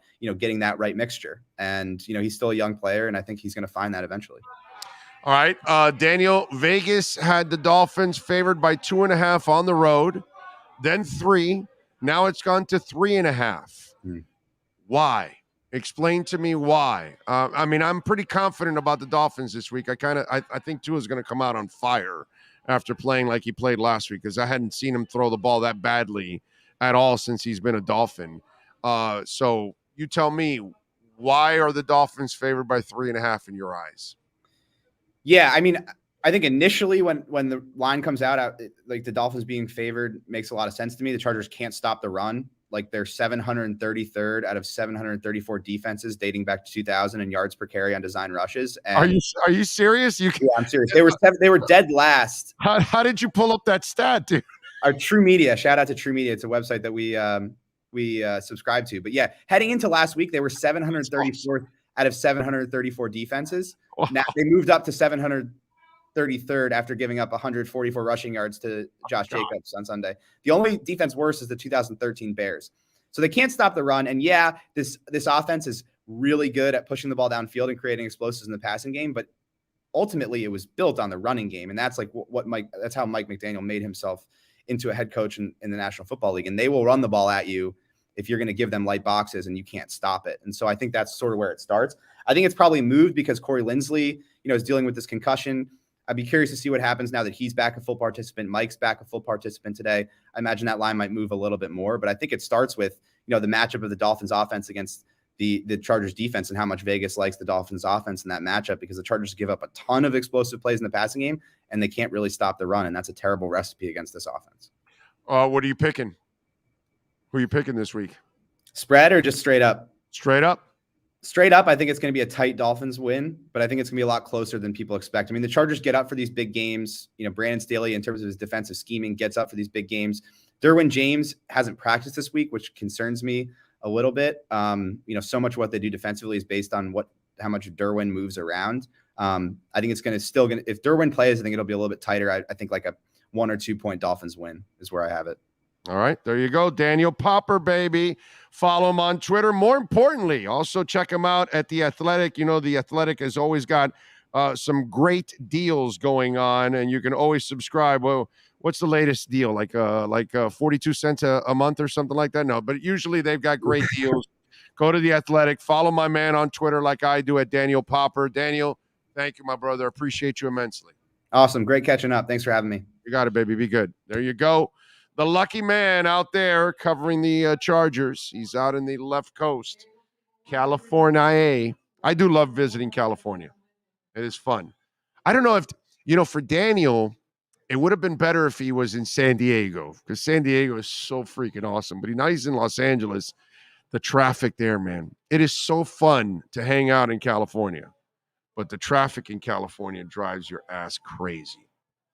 Yes, sir. You might want to tune into the Panthers tonight. Barkov is back. Oh, really? Okay. I like it. And the goalie call-up, Spencer Knight, is out with a non-COVID illness. Oh, okay. All right. And Anton Lundell also. There's all kinds of crap going on. Well, you heard Barkov, the reason he was out. My wife lost her voice for 2 weeks. Barkov was pneumonia, his dad said. Oh, yeah. I don't know if it's ever I don't know if it's a secret or not, but George Richards put out an article where his dad came out and said he had pneumonia. I don't know. Also, George Richards' dad? What? Or Barkov's dad? Barkov's dad. George Richards did an article where his dad came out and was like, his illness has been pneumonia. So, again, that's the one that's going around a lot. So, but he is returning tonight. And Lundell now and Spencer Knight look like the sick ones. Yeah, no, my wife lost her voice for 2 weeks, dude. It's coming back now. Felt bad for her. I got lucky I didn't get it. Nature B. Telling you. Order that. Go to naturebee.com. Pure plant pollen. Boost that immune system. Give you energy. You can buy 2 months. Get the third month for free. $66 is normally for the 2 months. We're giving you a third month for free and free shipping. Use our code Big O. naturebee.com. Protect yourself. Protect your immune system. I've been doing it for 20 years. Yes, sir. Joe Shad. Yes. Eric Fisher thinks his athleticism is a fit for this offense. Says he would love to play this week, but we'll see. Went on to say he's worked to learn the whole offense in 3 days. Had not tried a right tackle stance since 2014. Right, because he switched from right to left. But he is going to do whatever the coaches ask. Okay. Dude, if he's healthy, it's a hell of an addition. Because I thought he was all injured and broken down. He looks in good damn shape, man. It is what it is, but don't look out of shape. No, he doesn't. No. Tyreek says that his son called him Big Fish. Dad, you see Big Fish? He's back. Because apparently they were neighbors in Kansas City. Tyreek and Fisher. Fisher, yeah. They were neighbors. Yeah, they remembered the handshake. He remembered the handshake when Tyreek saw him from Kansas City. Yeah. Said he remembered the handshake. Yeah. And Teron said he couldn't lift his arm and didn't have power after the injury, trying to play with a harness now, trying to give himself a chance to play. See, with the harness, toe will hurt all season. So yeah, the toes. Yeah, that needs surgery, and he's going to wait till the end of the year. But the harness will limit his mobility to try to keep that pec in place. So that way he doesn't have to pull it too much, so it doesn't stretch and pull and tear even more. So that's kind of what that is with that harness. So it's really going to be him about technique to make sure that he's able to handle it. And then obviously having Fisher there, you have somebody that's experienced playing that position and has excelled at an incredibly high level at that position. And if he's healthy, maybe he can give you, something. Listen, I hope Eric Fisher never plays. I hope Armstead stays healthy the rest of the year, even with the harness and everything, and hangs in there. And I hope Brandon Shell is your right tackle for the rest of the year and stays there strong and no problem. That's the way I look at it. That would be the best. No Fisher. But it's nice to have him as an insurance policy. Chargers are always one of those name teams. They have talented names in their team, but always hover around 500. I came here not to get fined and to talk about dwarfs playing in the NFL. Okay. These are interesting texts. I'm sure that Big O will be pleased seeing that we're posting about dwarfs playing in the NFL. Okay. Big O, why don't you really tell him how you feel about Herbert and the way you talk about him? Well, I just told him. I'm not big in his conservative style. Not big about him in clutch moments, but I wanted him to answer it. I mean, I'm not going to bring a guy on to then bash him. Right. To try to, sabotage the guy and what's that? What is it? Bush. What's that called? Ambush. I'm not ambushing the guy when I can't do that to a guest, bro. You know what I mean? That's not the right thing to do. Our paid insiders, and they're all friends of mine, obviously. But ambush away. Right. That we can bust their balls all we want because we can have some fun with all of that. And they're going to be on constantly, and we're talking about the same thing, but you don't bring on a guest to ambush him, bro. I'm not a Justin Herbert guy. I think he's really talented.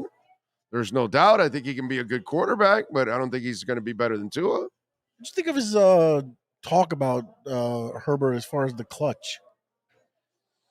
It's kind of it's you have because he never brought up the pick sixes. So right. That's what I'm saying. But that's what I'm saying. That it's one of those subjects that's kind of touchy because you just look at the plain stats. They leave out the failed fourth quarter comebacks. Mm-hmm. They only leave the ones that are successful.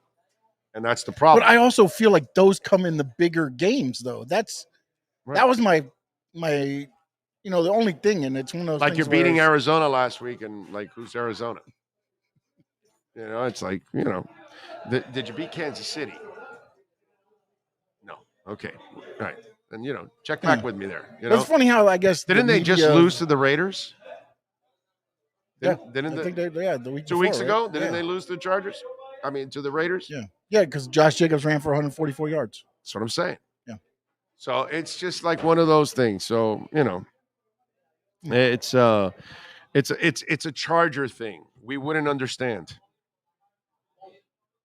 It's kind of what it is.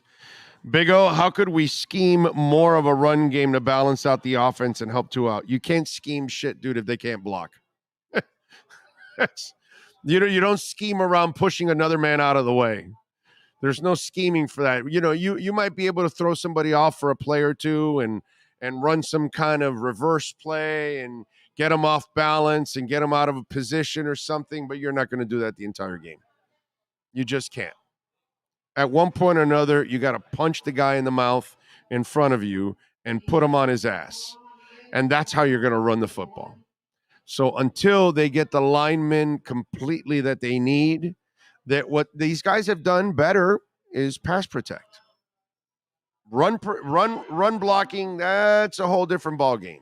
But the pass protection has been there. I got to give them credit. They've done a decent job of pass protection. Yes, sir. I got a question for you. Of course. Because Nerdsworth Poindexter brings up, okay, what's the deal with the word quarterback? Why not dimeback or pennyback? My thinking is because there was a fullback. The dimeback is the defensive back. With the nickelback. It's the fifth, But also, you had a fullback, a halfback, and then the quarterback. Right, yeah, right.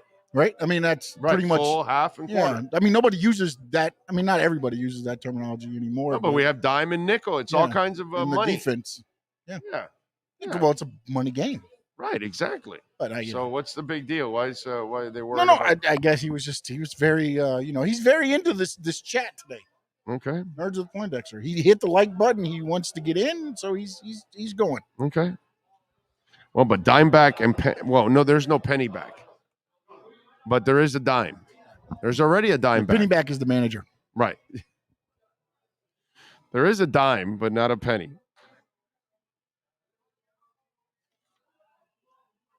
And, by the way, life is precious. And I tell you this because I read a story. And for those of you that ever find out about something you love to do, not all of us work in something that you love, right? Some of us just have a job because, 95% of the world has a job because they got to have a job in order to survive and pay the bills and all that kind of stuff, right?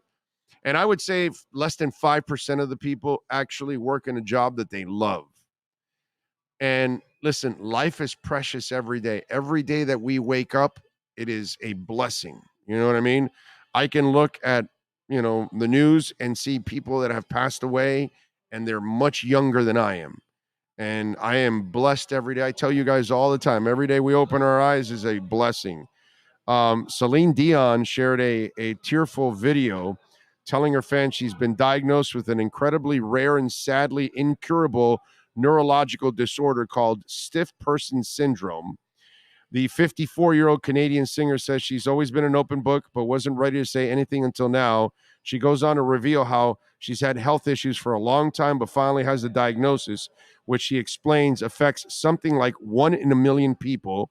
She says she's still learning about the disease, but it's responsible for all the spasms she's been having, adding that the spasms affect every aspect of her life, making it difficult to walk, and unfortunately not allowing her to use her vocal cords to sing the way she used to. Because of that, it hurts me to tell you today, this means I won't be ready to restart my tour in Europe in February. She notes that she has a great team of doctors helping her, but states it's been a struggle. All I know is singing and what I've done all my life and what I love to do most. I miss you so much. I miss seeing all of you being on the stage performing for you. I always give 100% when I do my shows, but my condition is not allowing me to give you that right now. Celine says for her to be back on stage, she has to concentrate on her health and hope that she's on the road to recovery. And thoughts and prayers to her, man. I hope she's able to do it. Listen, and this is coming from a guy that I don't really listen to her music, but I can relate to doing what you love. And to me, that's the part that I feel so terrible for her. One, that she has this, she's been diagnosed with this, rare neurological disorder. But two, I can't imagine not being able to do what you love to do. And those of you that are the few out there that you get to do what you love to do for work every day. And I know for me and Sean, I know he loves this as much as I do. You know what I mean? I know he'd rather do this than any job in the world, and so would I. There's no other job I would rather have in the world than this. Unless I had pipes, maybe a rock singer. Then maybe about the only thing. But the good Lord didn't give me those kind of skill sets. You know what I'm saying? Dude, come on. But anyway, she had them, obviously. Incredible pipes. And I read that story, and it just caught my attention when I saw it. And you don't have to be a Celine Dion fan. You just have to be a fan of humanity, a person who has a heart and can relate. That those of us that get to do something we love every day, We don't consider it work.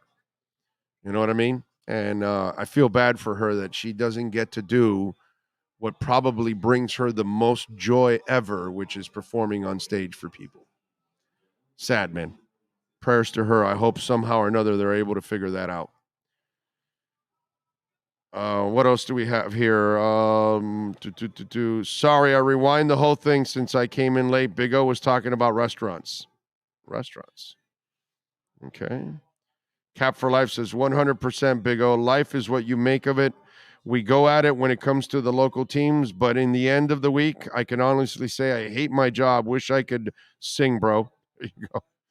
Yeah, most people do, man. Most people don't work in something that they love. Yep.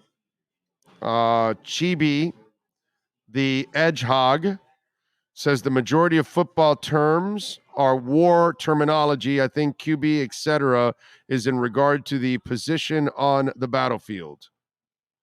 Okay. But so a halfback is a war term? I didn't know that. So are you saying all the terms are war terms?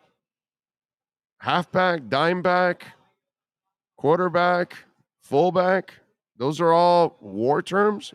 Didn't know that. Big O, we found Zaslow, bro. He was on the Mike and Big E show last night. He says his show is called Zaslow. No, I know that, dude. I talked to Zaslow.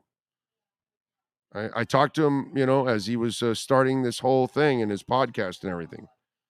I met with Zaslow, I don't know, like a month and a half ago or something like that. Good dude. I wish him the best, man. It's not an easy thing. And you just got to keep grinding, and hopefully, he'll be able to grow his audience and move on, man. Bad news, Big O. What a talented singer. Thoughts and prayers. Yeah, man. It sucks.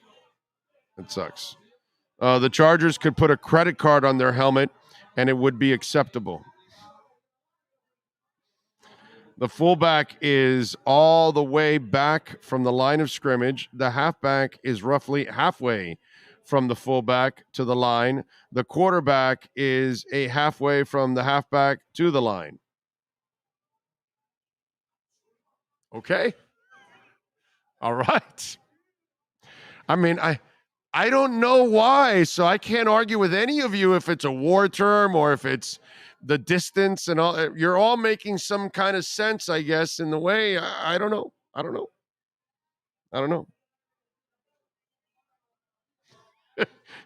Knight says, Brian, a wide receiver means something else where I'm from.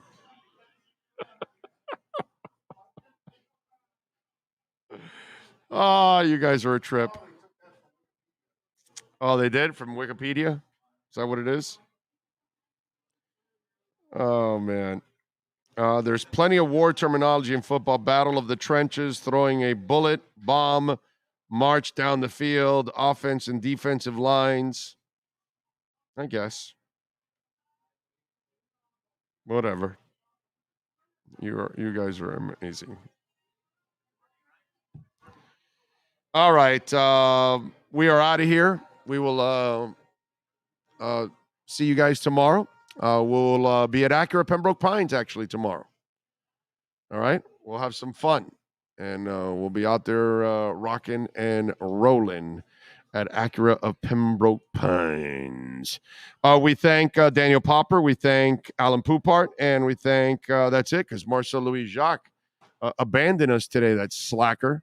What's he got, some kind of hit or something, gig with ESPN? What do they pay his check or something? What, does he work for them or what? What the hell's going on with that Marcel guy? No, seriously, he'll join us tomorrow, and we'll have about 800 guests tomorrow. 801 now with Marcel, because we're always loaded on Fridays. So we'll have some fun with that. No Steve Calabro did not come by to join us. So hopefully we'll get the wise guy picks next week from Steve Calabro. We thank, of course, the Brunetti family as always, making it nice and easy for us. Thank you, John. Thank you, sir. Appreciate you. And of course, Frank Fiore, Steve Calabro, all the fantastic people out here in the second floor We appreciate you all out there. We will see you tomorrow at 10 a.m. and at Acura Pembroke Pines at 15601 Pines Boulevard, just off of I-75 and Pines. Come on by and say hi. We'll be out there between 10 and about 1:30, something like that.